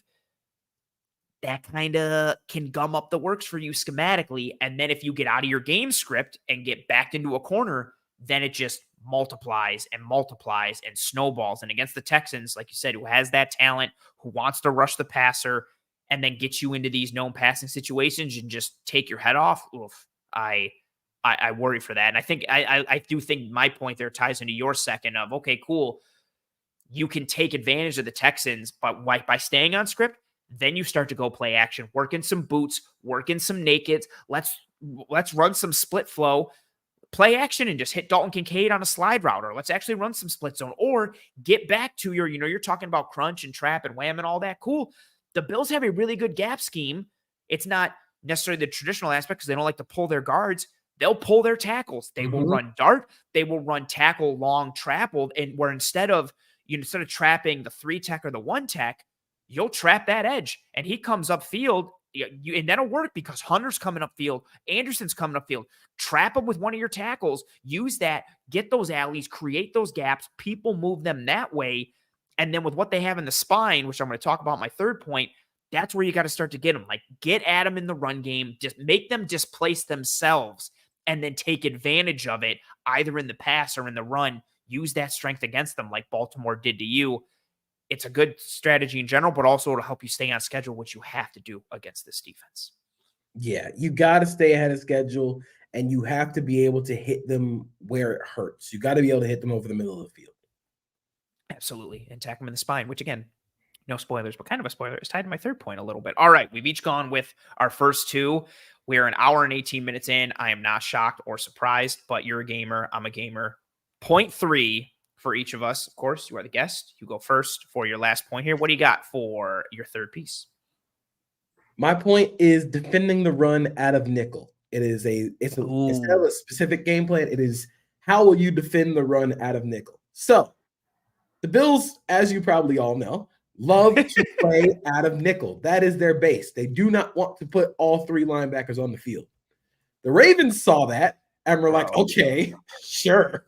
So according to Sports Info Solutions, when the Bills trotted out 5 defensive backs against the Ravens, the Ravens ran the ball 23 times for 211 yards and 2 touchdowns. For those counting at home, that is a 9.2 yards per carry. And real quick, even if somebody wants to say, well, yeah, the Henry run was 87. Even if you take that out, you still got gouged. You still got destroyed on the And ground. even then, it is a 30.4% first down rate. So even if you weren't giving up the big runs, you were also giving up the first down runs. So they got hit in the face when it comes to, I think what this Bills game last week against the Ravens kind of showed was they haven't been tested by a team like that against that kind of defense because nobody was able to punish them for defending the run out of nickel.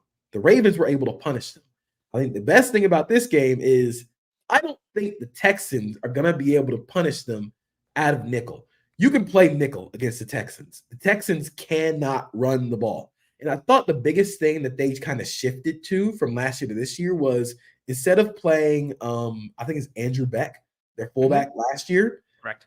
They took him off the field and played Brevin Jordan. They went to a lot more 12 personnel and lined him up as a fullback. Yeah. But now with Brevin Jordan out, Joe Mixon's been hurt. But even then, like we said at the top of the show, they are dead last in rushing success rate after that Colts bonanza, which I don't know what happened in that game. They cannot run the ball. No. It is still one of the biggest things holding them back from being a true death machine as an offense. Now, their early down pass rate has gone up, which is a good thing. So they're not just going run, pass. Yeah. But their run game hasn't gotten better. And I think this point is so critical because it goes back into something that I talked about last week, just on the Twitterverse, which is being able to defend the run at a too high and devoting all your resources to defending the run at a too high unlocks everything else for your defense. It's why guys like Kirby Smart, Mike McDonald said it last week. Yep. If you can defend the run at a split safeties, that's a special thing because you can devote more bodies to the pass. If you can just defend the run with 5 or 6 guys, you can devote more numbers to pass coverage. That's what made Brandon Staley such a revolutionary with the Rams. Like, the tight front, and now you can string things out, and he can get guys from depth. Yeah, all these dudes who can figure out how to fit the run and keep a too high structure, they're gods. So what the Bills do when they defend the run is they will bump in and out of the box. Yes. So they'll bump Cam Lewis or Taron Johnson into the box with motion, and they'll bump a linebacker out. Well, the Ravens knew that, and even in 11 personnel, they would just bump everybody over. One of the big plays was a 6-yard pin and pull to Derrick Henry, but they were in trips with the wide nub on the left side of the line. Correct. So Cam Lewis is out defending the trips because he has to be that apex player. And then they motion Zay Flowers in like a little return motion. Balin Spector runs out to defend Flowers because he has to maintain 4/3. And now you've just won the numbers game and you get big dudes on little dudes. Derrick Henry runs for 6 yards. The Bills have to retain their integrity defending the run at a nickel in order for their defense, not only their defense to work, but in order to win this game. I think the larger way of the Bills defending the run game, it comes down to those linebackers having to do so much in terms of the run and pass. And now when you have guys like Dorian Williams in there, Balin Spector, they're not necessarily the greatest in pass defense. But with the Texans being so bad against the run, you don't have to worry as much about them being gashed in play action. Like you can be okay, you can kind of slow flow to this. You can kind of make sure you read it out all the way before you get fast flow to the ball. Exactly. So if you're able to defend the run out of nickel against this team, I think about the Ravens game against the Texans in the playoffs. They were able to defend the run with like 6 people in the box. Yeah. And that shut down the Texans offense.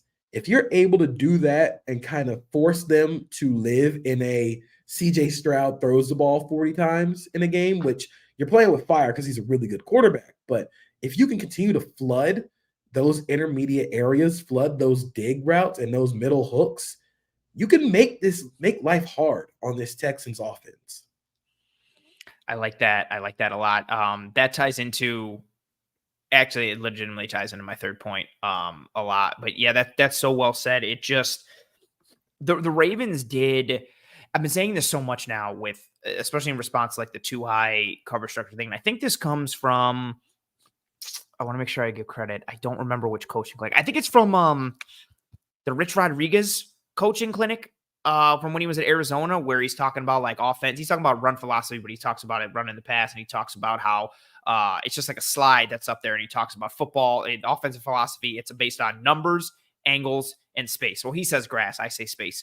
But the Ravens just won that battle consistently, like numbers, angle, space. Even Josh Allen has been winning with numbers this year. You talked about it earlier, like the run plays that have the pass tags on it, or the RPO bubbles, however you want to like talk about it, however you want to label it. I mean, that's how the Ravens game started out. He hits Kincaid early on and Shakir early on because he sees like, oh, it's 3/2. Boom, I'm going to do that. He does it. He did it to the Jags a million times. Like they've got, 2 versus 2, but one of the 2 is Antonio Johnson, and he's a little farther back. So let me just spit the ball out real quick. And now we've got space and a good angle. We can get 7 yards on first down. So much of the game is just about numbers, angles, and space. Who can own it and who can maximize it? And the Ravens did a good job just setting themselves up, like, especially with the misdirection, right? Like you get everybody going this way, and then you get your guys going this way. So when the ball goes that way, all those guys that went the wrong way, when they come back, now there's a wall of blockers in front of them because your angles are established. Not to mention, if you have space and numbers, which the Ravens did consistently, that's where you can attack them. And yeah, I think the Bills defense, and it's so funny, and I don't want to say like, oh, see, I told you so. That was one of my big points last week was the Ravens had the capability to threaten that Bills nickel game. I thought you and I talked about it too when we did Bills Cardinals. The Cardinals in a very similar fashion with their 12 and 13 personnel. My big question was, can you still live in nickel? Taron Johnson, just how he plays the position. He's like 5'11", 190 pounds, but he plays like he's 6'3", 240. Like he plays like he's Levon Kirkland from the Steelers in the 90s. Like he plays nickel that way. He allows you to stay in nickel a bit more because he'll take on pulling guards. He'll fit up tight ends or bigger bodied wide receivers. When you lose that, you're impacted. And Cam Lewis, we saw him like give up chunks against the Cardinals. He course corrected a bit in the second half, but they were pinning and pulling him and the Bills' edges to death and getting out in front. And then we saw similar action here with the Ravens. I think, you mentioned it earlier, and it ties into this point too. I do think not everybody is going to have the Ravens personnel in order to do this, but I do think the blueprint for right now, until the Bills get healthy at that spot, is, bro, we got to figure out a way to get them into base. Because even though Cam Lewis is a backup, you're already playing with 2 backup linebackers. So if you have to bring in another linebacker, that means that's the 5th dude on the depth chart. I'd rather have the 5th linebacker on the depth chart than the backup nickel who's actually like plays decent at times. And again, no disrespect to Nicholas Morrow, but the Bills are just in hell and they're not built to play that way. And then you think about it too, from a practice perspective, right? The Bills are practicing in nickel. The Bills aren't practicing base. How many first team reps is Nicholas Morrow getting in the week? How much of the game plan is he involved in because they're preparing to go? They're doing that from a reactionary standpoint, not from a point of strength because they want to dictate or this is what they think the matchup is. It's them going, oh, crap. All right, Cam, you're out. Nick, go in there. Let's see what we can do. I really do think the way to stress the Bills right now until they get healthy at that spot is to put them in a bind and make them figure out if they have to go 3 linebackers or not. What I would like them to do is, in the meantime, provided Taylor Rapp is healthy, I would like Cole Bishop to be the nickel because I think Cole Bishop is best suited in and around the box as this apex, big nickel, third safety, monster man type of dude with how he can play. That's a conversation potentially for another time. I just think that's so important. And it ties into one of my points. So the Texans, as of yesterday, per Sumer Sports, have the second highest 12 personnel usage rate. Ravens are first, Texans are second, Cardinals are third. Ravens and Texans obviously both had successful offensive weeks against the Buffalo Bills. But like you talked about, one, they're not good running the ball in general, but they're not the Texans aren't the most deadly out of 12 personnel. They're 14th in EPA per pass, and they're 20th in EPA per rush. So not great. So to your point, like that 12 personnel grouping, I don't care who it is, even if it was, if Jordan was healthy and playing, like that combination of Schultz and Stover, I think Stover probably has the blocking advantage on Cam Lewis. I'm not scared of Dalton Schultz if I'm Cam Lewis. Like you can get through Dalton Schultz's chest. Like no disrespect to him, he tries. He's very similar to kind of Dalton Kincaid in that he will give you effort as a blocker. He's not running away. He's not soft. He's just a very skilled pass catching tight end more so than he is a blocker. But because of how much they run 12 and they don't want to tip anything, they'll have Schultz being the guy who's coming across split flow as that sniffer in split zone, or they're running. And again, bless their heart for wanting to do it. They're running like where it looks like they're sending Schultz on that jet motion, and then he puts his foot in the ground and he's actually coming back, and they're running a little GH counter, and he's running like he's there. Like he's trying to kick somebody out or lead somebody through, and that's just not his game. You can take advantage of them, I think, in that area. But it's tied to that run game, which is my bigger point, and I'll let you elaborate on a little bit more. Just got to feel like I've spoken for so long in the last little bit. It ties into my point of who can run the football better on either side of the ball. Because if you let either of these offenses be two-dimensional, I think you're dead in the water. Like we've talked about what it means for the Texans. We've talked about what it means for the Bills schematically. The Texans, I think it's more just like, bro, if they can run, your second level has to honor it. You're exposed in the middle of the field against Nico with everything that they want to do. The Bills, the run game sets the table because of what it means schematically and how it opens up everything else, how they get guys open, how they motion, how they shift, how good they are with play action. I mean, just going into this past week, they were almost averaging a full point of EPA per pass attempt on play action. Like that's unfriggin' real. But I do think whoever controls the ground game or whoever can run the football better offensively is that team that finds the most success in this game. Yeah, like I think the thing that stands out the most, especially for the Texans and the Bills defense, is defending the run out of 11.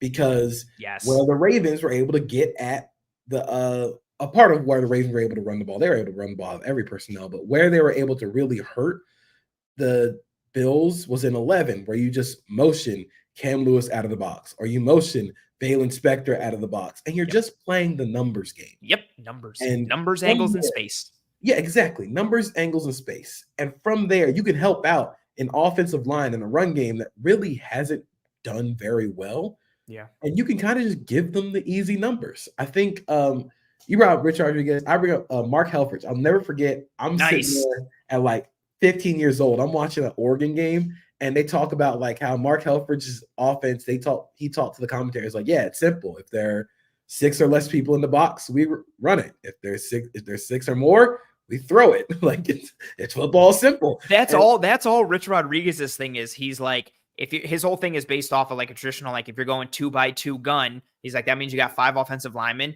You know, if they got 5 in the box, you run it. If they got 6 in the box, you can go read option. He was like, if they're on the outside with 2 over 2, you can have numbers and maybe get to the edge. If it's one guy out there because they got another dude in the box, throw it outside. It's purely just like, it's always the baseball adage, like hit it where they ain't. And that's what it is for football a lot of time. Just go where they ain't. If you have numbers in the box, throw it outside. If you have the numbers advantage in the box, run the football. And it's just, that's why you see so much, and I feel like people know this, but maybe not. That's why you see so many alerts and checks and cans, because a quarterback will get to the line and be like, oh, I've got 2 dudes attached to the line, so I've got 7 bodies here, and they've only got 6 or 7 in the box. Oh, that's a hat on a hat. All right, we're checking to the run. And yeah, it just kind of makes the world go round. Sorry, I get really excited with some of the. You're good. I love it. I love it. The thing that stands out the most with the Texans, like I said, in their inability to run the ball, is just they can't really move people. No, there's no displacement. They can't move people. No. And when you can't move people in that zone running scheme, you're kind of dead in the water. Because if nobody's getting displacement, you can knock this team back. You can reset the line of scrimmage. So where I think the Bills have to be able to win, if they're going to defend the run out of nickel like they want to, they're going to have to get a better game up front. And I think it starts up front. And I kind of think that the Ravens, schematically and personnel-wise, are a little bit of a bad matchup for this version. Because, again, the Ravens have a 300-pound fullback and a 380-pound right guard. the Bills defense is a little small right now. Like Ed Oliver is fantastic. He's also 290 pounds. Like again, big guy, little guy. Yeah. And you know what was hurting them in that game too, real quick? Like because of all the motion and misdirection, it was holding the defenders at the second level or was moving them out. Like even if they were just looking over here and then going forward, but a lot of times they were moving with it. So those double teams that were happening at the first level were sustained because there was no trigger from the second level to pull off one of those blockers. So you've got just double teams on Ed Oliver and Daquan Jones happening nonstop because the linemen are just like, well, I'm supposed to get that guy, but he's all the way out over there. So I'm just going to stay on this double team, I guess, and drive Ed Oliver 5 yards downfield. Like and they, like you said, like they are the perfect. This makes me smile. I had so many people coming at me on Twitter because I was like, oh, the Ravens are a bad matchup. They're kind of a foil for the Bills. And how many people came in and were like, they're 1-2. They lost to the Raiders. They suck. It's a week-to-week league and a matchup league. The Ravens are very much the way they're built and constructed. Even when the Bills are healthy, they are a very good foil for this Bills team. Sorry, continue. Exactly. I think the Ravens are such a good foil for this team, and they can kind of give the Bills lessons for as they continue to move on, just like we talked about for the Cardinals game, is because of how they want to play in confined spaces with bigger personnel and bigger bodies on the field. The Texans, like we said, they play the second highest rate of 12 personnel in the league. They want to do this. They're just not good at it. They just can't. So they keep hitting their head against this wall. It's like Wile E. Coyote, like always stepping on the rake. He's always falling off the cliff. Just can't get that. And the Texans want to be this. So in order to learn from your mistakes from the first time you played against a team that tried to beat your head in, like the Ravens, in 12 personnel, how will you learn from that? How will you defend that motion? Now, the Texans are, I think, 17th in motion rate so far per ESPN Seth Walder. It's not a big number, but again, Bobby Slowick, Shanahan tree. They will motion the hell out of you if they figure out that you kind of bump in and out of motion. So I'm curious to see how they use motion. I'm curious to see how the Bills defend motion and how they kind of, again, it's all about insulating the weakest points of your of the defense. Bill Belichick said it best. The defense is as good as your weakest members. And the Bills' weakest members right now are that second level, are the linebackers who just haven't played a lot. So how are you going to insulate them against a team that covets the middle of the field so much and uses a lot of motion and uses a lot of in breakers and digs? How will you protect those guys against a team that wants to hammer you right exactly where they are? Yeah, very well said. Yeah, it's just, you know what? I think both teams can be got in the spine, like defensively. Like I feel like the Texans, we talked about it, Anderson and Hunter and Stingley, and even Lassiter to a degree. Like I feel like they're good on the periphery. I think the Bills are in a similar spot. Rousseau, Epinesa is playing well, even though maybe the stats or production don't show it. And then you've got Douglas and you've got Benford. Like you're good on the periphery, but there's questions you're at the defensive tackle spot at the second level. And then for the Bills, their safeties, questions with some athleticism in some pieces. And I think the run game is so important for both sides. Starting with the Texans, we talked about how good their pass rush is and how fierce Anderson and Hunter are, but they have the 6th highest EPA per rush allowed. They have the 5th highest yards after contact per attempt allowed at 3.52. They're middle of the road in stuff percentage at 17th in the league. The Bills need to make the Texans defensive line play the run. I'm busting out all the proverbials here. Make the Texans D-line play the run on the way to the pass with play action. Make them earn the right to rush the passer by stopping and fitting the run, and then mitigate that pass rush by staying on unknown passing situations like we talked about. I think the Bills need to do what they didn't get to do against Baltimore because of the game script, condense formations or reduce formational width in general, and or with play action, attack the middle of the field. You need to attack Henry To'oTo'o and Azeez Al-Shaair. If Eric Murray is playing because Jimmy Ward is out, cool. There you go. Get at the spine of this defense. They are not as strong on the interior defensive line or in the second level at the linebacker spots as they are on the outside at the edges or at their corner spots. The Texans' strength defensively is on the periphery. And, I mentioned like they can be had in their spine on the ground and in the air. I think it's a big Dalton Kincaid game. I also think potentially a big James Cook game as a pass catcher and receiver, working underneath, getting some of those mismatches that Joel Brady's very good at creating. And then on the other side of the ball, you alluded to it already. It's funny kind of where I figured we would align on several of these pieces and points. Texans offense, Shanahan system, heavier personnel, condensed formations, play action, motion, marry the run and the pass, layered passing concepts, high lows, boots, rollouts, deep and intermediate crossers and overs and digs. Texans have a good motion rate. I think they're close to the top 10 in motion rate. They're successful with play action pieces. Again, nothing too dramatic from a stats perspective to pull because they haven't clicked yet. And kind of similar to how the Bears game skews things positively potentially for the Texans offense is heavily skewed by just getting rocked by Minnesota and putting into hell that week. But yeah, like we talked about, overall, they haven't ran the ball great. Even it's crazy that their EPA per attempt is so bad, considering how well they ran the ball against the Colts. Like, that game should have been good enough. Like, it wasn't to this degree, but like when Miami ran all over Denver last year, like that game was good enough to make them towards like the top of the league for the entirety of the year, regardless of what would happen. I thought that Texans performance against Indy to open the season would mean they'd be top 10 at the very least until like week 6 or 7. The fact that they're this low and it plummeted, granted Mixon's been hurt and Tunsil was hurt this past week, tells you something about how poor that run game is. They couldn't get it together last year. Granted, they had a bunch of injuries on the offensive line, but the thought was this year they're healthy. They know how important the run game is. They'll get it going. They have not. You cannot let the Texans offense get any semblance of a run game going because it provides easy buttons for the Texans offense. And like we talked about, opens up that play action aspect and just puts you in hell.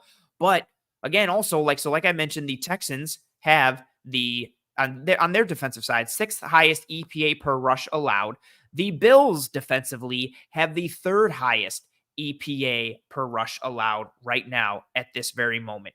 And if you let this Texans run game get going, it's a problem. But also within that, they're not a very good running game or run team like we talked about. So if you let this Texans offense get going, it also speaks to just where you are as a run defense. Also, for those who are wondering, JP is going to grab his computer charger, so no worries. So I'm going to keep talking to the people, and I know JP can hear me. If you let the Texans run this ball, 1, it just makes things easier for the Texans offense. But 2, it also starts to potentially show some cracks in the armor a little bit if you are the Bills run defense, because the Texans can't run the ball. The Bills run defense has the 3rd highest EPA per rush allowed. So it's kind of like the immovable object versus the unstoppable force type of deal. And like I've said for weeks, the spot to attack this Bills defense is at the 2nd level and in their spine. Dorian Williams is still getting lost in coverage. Balin Spector's played admirably, but also can be exploited. Same thing for Cam Lewis.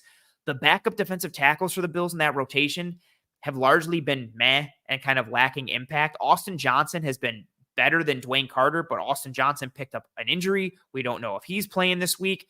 And then the safeties, for as responsible and as assignment sound as they are, lack athleticism. Again, we'll see what happens if it's Rapp and Bishop. If Rapp isn't good to go, or if it's Rapp and Hamlin. If Rapp isn't good to go, it'll be Bishop and Hamlin. We'll see how that kind of plays out.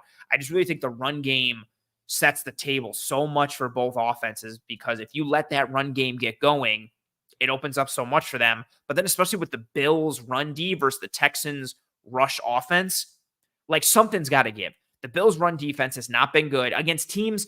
And I want to say this because I know somebody's going to be like, yeah, but their numbers were good against Jacksonville and Miami. Those game scripts forced Miami and Jacksonville out of the run game and just changed it completely.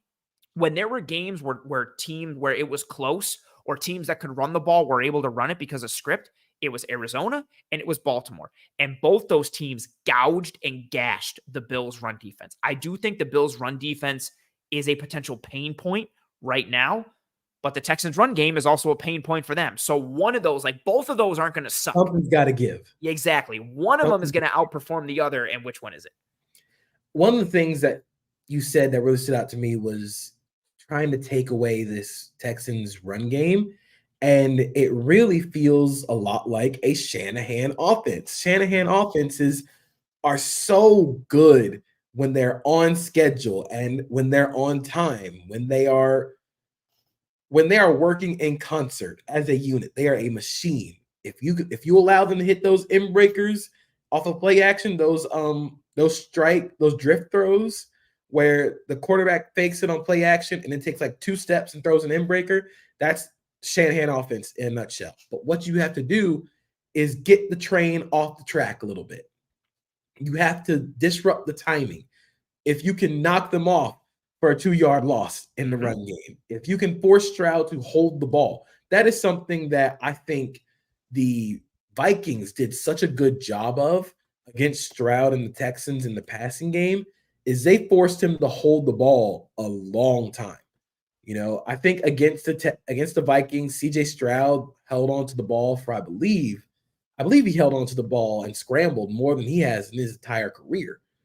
So it's those types of moments, those types of plays where you have to get them off of schedule. You have to get them out of sync, because if this offense is going to play on time, if you're going to give them every single chance to hit every note in this offense, they're like a band. If you let them hit every note on every single song, they are going to blow you away. But you just got to throw them off a little bit. Somebody's got to be a little flat. Normally, for the Texans, it's been the run game. If you can throw them off just a little bit, you can just make them hold on to the ball a little bit longer, then you can beat this team. And I think how the Bills will do it with a second level that's still going through injury and still hasn't been consistent is going to basically win or lose them this game on defense.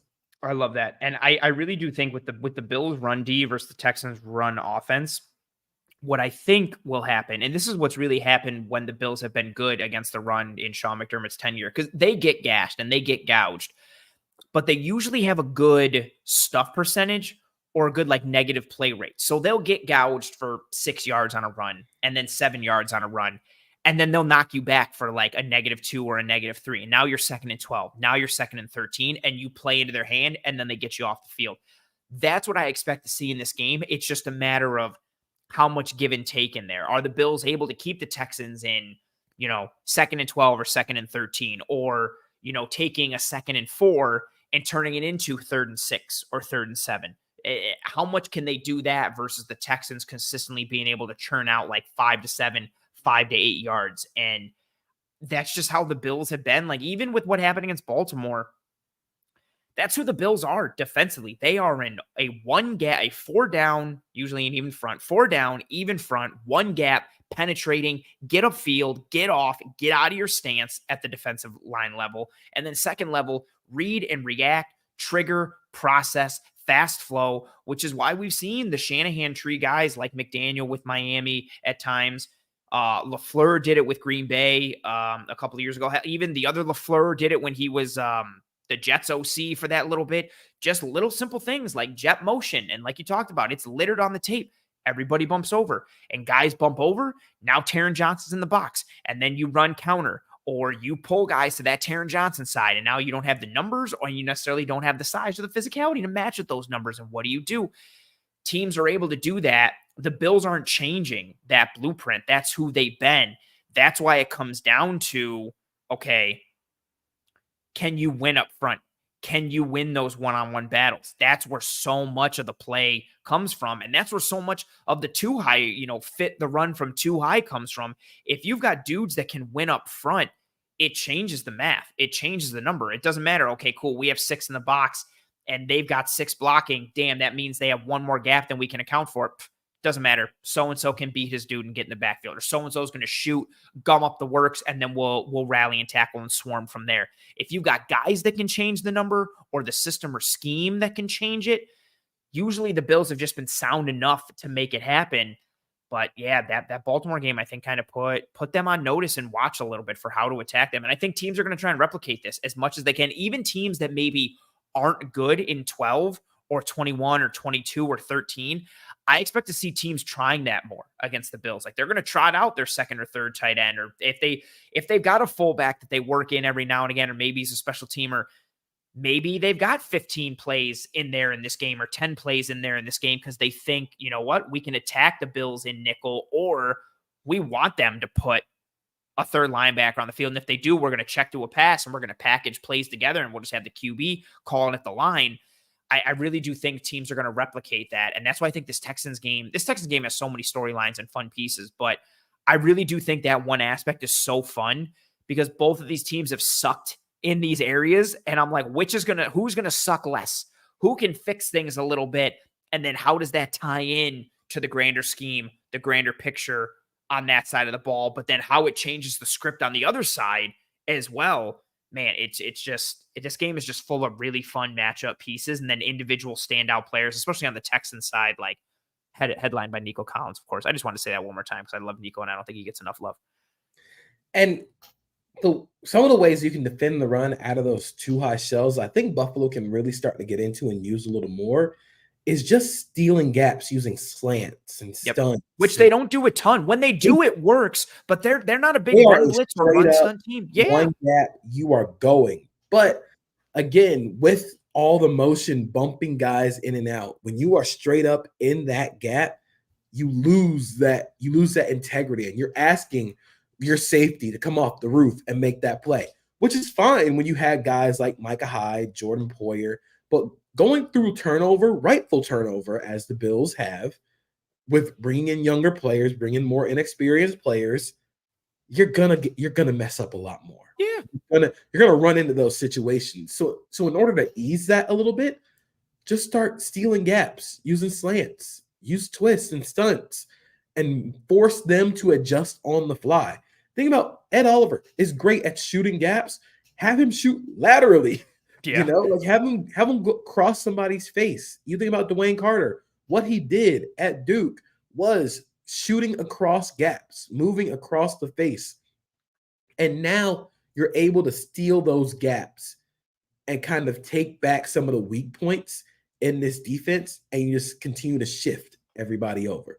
So like if you slant everybody away from the 3-tech, so the 3-tech slants over, the 1-tech slants over, and now you just bring a guy off the edge, and now you can get in some more simulated pressures that way. So I want to see the Bills kind of lean into that a little more, especially if they're going to continue to defend the run out of nickel, because it just protects your little guys.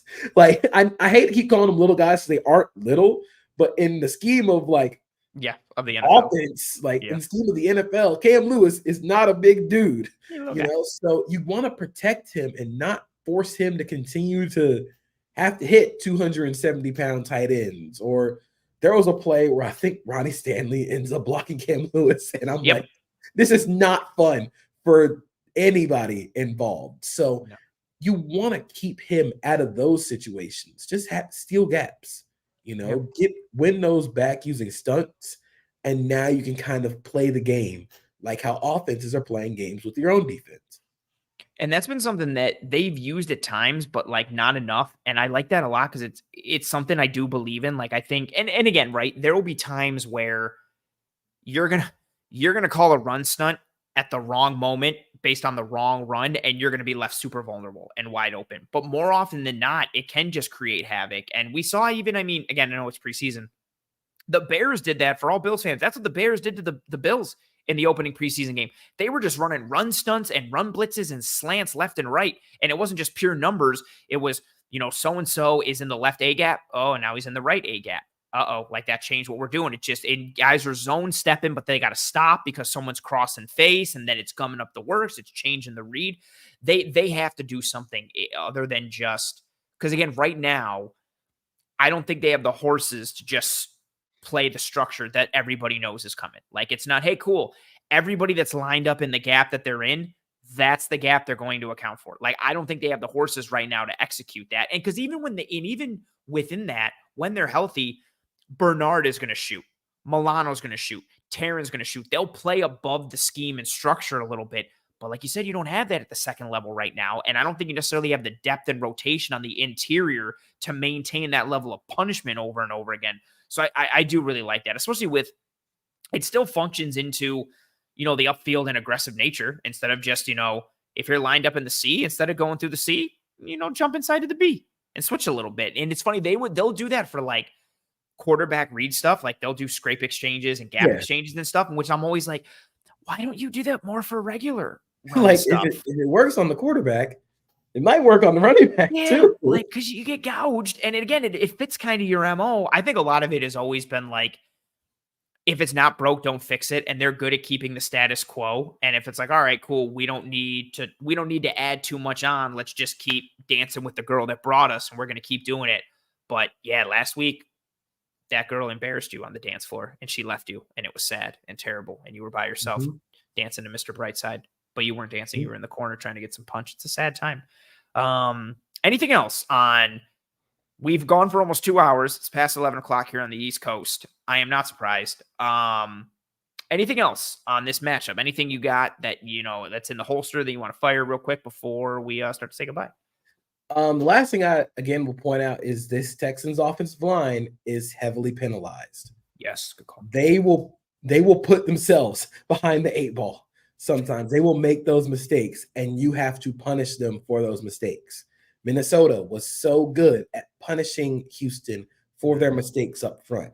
They weren't able to convert on those illegal procedure or illegal formation or those false start drives. You have to be able to force them behind the 8 ball. If they're going to do it to themselves, take advantage of it. Yeah, kind of let them beat themselves a little bit. And maybe, if you're having some issues beating them, let them beat themselves. Kind of just go from there. I like that. Yeah, that was one of my biggest takeaways from the Minnesota game. They just pre-snap penalties, post-snap penalties over. And I even think too, I'm pretty positive when I was looking up some stuff on Tunsil for this, I think Laramie Tunsil had 6 penalties called on him, just him alone in the game against Minnesota. And he's one of the best dudes in the league. When your all-pro left tackle is getting flagged 6 times, something's going on there. You guys got to get your SHIT together there a little bit. Yeah, I'm really excited for this one. I was really pumped to have you on the show for it and have this schematic conversation. I won't keep you any longer. I will DM you after this, obviously, and thank you and sing your praises and all this stuff. But just in case the people don't know you or don't know where they can find you or any of that stuff, tell them who you are, what you do, where they can find you, and all of that good stuff. Of course, I am a football writer at SB Nation. Wherever football is being played, I'm probably going to be there. You can find me on social media at Acosta32_JP. I write Established Fun every Wednesday. Every Wednesday, Established Fun comes out. We'll be writing about things that I think are fun in football, and I like to establish that. So make sure you tune in, check it out tomorrow, and from there, just see what I'm doing, see where I'm going. Love that. You are, I say this every time you're on here, you're one of the best follows on Twitter, especially for football stuff. And again, NFL, college, all of it. But I just dig you as a person, anime stuff, wrestling stuff. Enjoy the Dynamite 5th year anniversary tomorrow. Bro, it's going to be a banger. Ospreay and Ricochet, Danielson and Okada. It's looking like Jay White might come back tomorrow night, depending on what happens with Hangman versus Juice. Jay White's my favorite wrestler, so I'm super pumped for that. So yeah, enjoy just the good quality wrestling that we're getting now. So many people are focused on the tribalized nature of it, and WWE sucks or AEW sucks. There's some really good wrestling going on. I personally gravitate towards AEW, but it's nice to just see. Oh, I like this from RJ saying, can't wait for Dynamite tomorrow. It's going to be a banger. I'm extremely hyped. I hope it does not disappoint in any way, shape, or form. But enjoy the rest of the wrestling this week. Enjoy the rest of your Tuesday. JP, I appreciate the hell out of you as always. Thank you for taking the time. I had a blast. I hope you did as well. I'll see you in the Twitterverse. And yeah, enjoy the rest of your Tuesday. Of course. Thanks so much. Later. One of the best, Mr. JP Acosta. We went late. He kept him late. Again, not surprised. He's always down for it too. I talked to him. He's like, oh, I'm good to go for however long you're going. And I'm like, oh, okay, cool. Wanted to pull up this comment from Thomas who said, what do you think about Von Miller? I think the suspension is unfortunate just because it hurts the Bills, but I honestly, if I was surprised he didn't get suspended sooner. It's all muddy and wonky with what you see go down with NFL players, and people get charged, and then the charges are dropped. Sometimes people are going to court or turning themselves in, and then nothing comes of it. I think it's all muddy in terms of how the actual punishment gets handed down from the NFL in terms of timelines and how they decide who to punish and when to punish. And I don't want to get too much into it, but I heard the police call when this thing happened, and it did not sound good. And I don't know what actually happened, but it didn't sound good. And if in actuality played out kind of like how it sounded, the dude probably should have gotten suspended. I don't know the ins and outs of it in particular, and I know people are up in arms because, Rashee Rice still hasn't gotten suspended, and Tyreek Hill, now gets to do their thing. And even RJ said in the comments now, my thing is that now they best suspend Rice as well. I also think you got to look at it from a timeline perspective, right? Like, if I know Rice's thing seems very cut and dry, maybe it's not. If we're sitting here next season and he still hasn't gotten anything, I think it's fair to kind of, cry wolf at that point. But Von's thing took a while for it to matriculate. I think Rice's will as well. Even I think a lot of the analysis when the Rashee Rice thing happened was that we probably wouldn't see a decision come this season. It would probably happen for 2025 before it would happen for 2024. So it takes them a while to iron these things out. And again, a lot of it depends on what happens with the actual legal system aside from the NFL. Like, do the charges stick? Are charges dropped? Where is everything kind of coming from? I don't know with it. And then kind of to Ryan's point, yeah, everything is muddy. Like, certain things don't matter as much as others in terms of what they want to penalize, who they want to penalize, how much. I think their punishment system is flawed. This has nothing to do with Von Miller. I think the punishment system is flawed. And just, I don't know, certain guys are out doing domestic abuse stuff, but then they're allowed to get back into the league. And I think it's a larger kind of political landscape conversation when it comes to the league. It's unfortunate for the Bills because Von was playing good. He looked back into form, but if it went down the way it seemed to have gone down, or I think it went down, even though the charges were dropped, I think the suspension is kind of valid and worth it. I think a lot of these guys kind of are allowed to live above the law a little too much. And it's, but again, you got to keep it fair and balanced across everything and everyone. Sometimes it takes a little too long. We'll see what happens with Rice and so on and so forth. But yeah, I think it's a muddy situation. And I guess I understand why it's muddy, but feels like certain things should be pretty cut and dry with who you penalize and who you punish and how and why. But I do understand the feet dragging and how complicated it all is making a decision, because it's not easy, I guess, one way or the other. But it's unfortunate for the Bills, but it's even more unfortunate for, Von's partner if that stuff actually went down. Again, I don't know. I wasn't there, obviously. So I don't want to comment too much, but yeah, it is what it is. I think everything operates on its own timeline, and you can't apply the same level to everything, whether it's Rashee Rice or whoever, whenever. But fair question. Ryan saying, let's go Javon Solomon. Yeah, Javon Solomon's next man up. We'll see if he can have some kind of impact. We'll see if Smoot plays a little better. Kind of see what happens a little bit. RJ saying, I think Von should be suspended if any little bit of what happened is true. But Rice put a 3-year-old in the hospital and has zero remorse about it. Yeah, I didn't dive into it too much when it happened. I know it was just a hit and run. I didn't know about the 3-year-old piece. Yeah, I don't know. Because then I also, and again, I don't want to speak too much because I don't dive into these too much, but I don't know, certain car accident situations previously have led to kind of immediate suspensions for guys. It's all muddy. And again, I think a lot of it is politic driven, but also the legal process and how it plays out. So it's all muddy and it's unfortunate. And it's annoying. It's annoying that it has to be another layer on top of a larger conversation, but state of the world, I guess. Things happen to powerful people and parts of powerful organizations, and it's rarely cut and dry, even when it seems like it should be cut and dry, which is kind of unfortunate. I appreciate you, Thomas, and thanks for being here, and thank you for the question. I appreciate that. I like where John's head is at, who says trade for Max Crosby. I would take Max Crosby in a heartbeat. RJ says with Rashee Rice, it was him racing with a hit and run, leaving the scene, and multiple families were hospitalized. It's crazy what was reported. I also maybe I'm incorrect. I also heard with Rashee Rice, it was there was camera footage or traffic cam footage. I think I remember reading that when it happened. So maybe it is kind of cut and dry. I don't know. Yeah, we'll see. I'm choosing to believe that these typos from Ryan are on purpose. Saying instead of let's go Javon Solomon, saying let's go Vavon Solomon, and then saying Vavon. I like that how you respelled it. I like that. I hope those typos were on purpose. That would brighten my day. Yeah, but we'll kind of see what happens with Von and going forward. And yeah, I don't know, man. Ryan just said he can't spell. Well, pretend it was on purpose because it was really funny. So I'm going to choose to pretend it was on purpose. I like that. John Robert saying, what do you think of the Bills' new signing? Zion. I don't even know how to pronounce his last name. I haven't watched film on him yet. I haven't looked into them yet. I had a crazy busy day today and yesterday.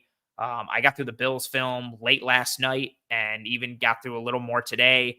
Then I was scrambling to get through the Texans film against Jacksonville to prep for today. So I have not watched the film of Zion. I will dive into it whenever I can. I know he's got some preseason tape out there, I'm assuming.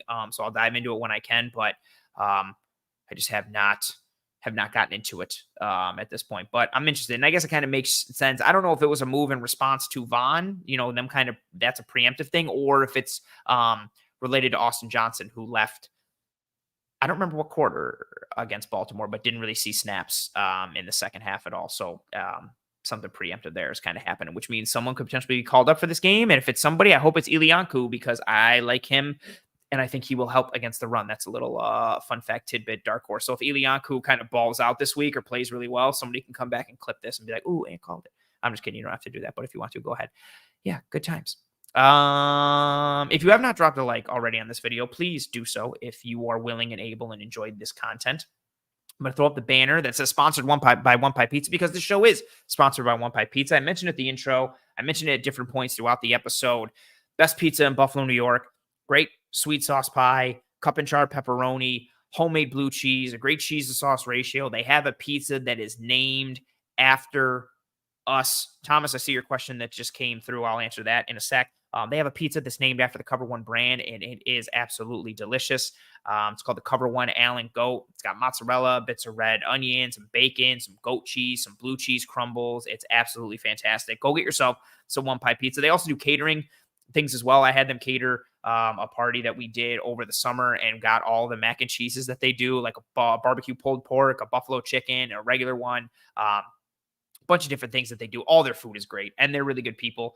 I say it every week. They're really good people making really good food. They do a bunch of different drives and initiatives, partnering with Roswell, the SPCA, the Alzheimer's Foundation, Toys for Tots. It's October, which seems crazy, which means their Toys for Tots drive will be starting coming up right around the corner. So get yourself some One Pie Pizza. I'm assuming they're going to do it again this year, but you get yourself some One Pie, bring a toy. For however many toys you bring to drop into the Toys for Tots bins, you get like a ticket that for each toy that you bring gives you a ticket and enables you to be entered into a raffle. And they give a whole bunch of prizes like autographed Bills or Sabres merch, pizza is like free pizza for like certain amounts of times, or free pies and different things like Sabres tickets, a lot of fun stuff that they do over at One Pie. So if you live in the Buffalo area, or if you're ever in town for a Bills game, get yourself some One Pie. You will not regret it.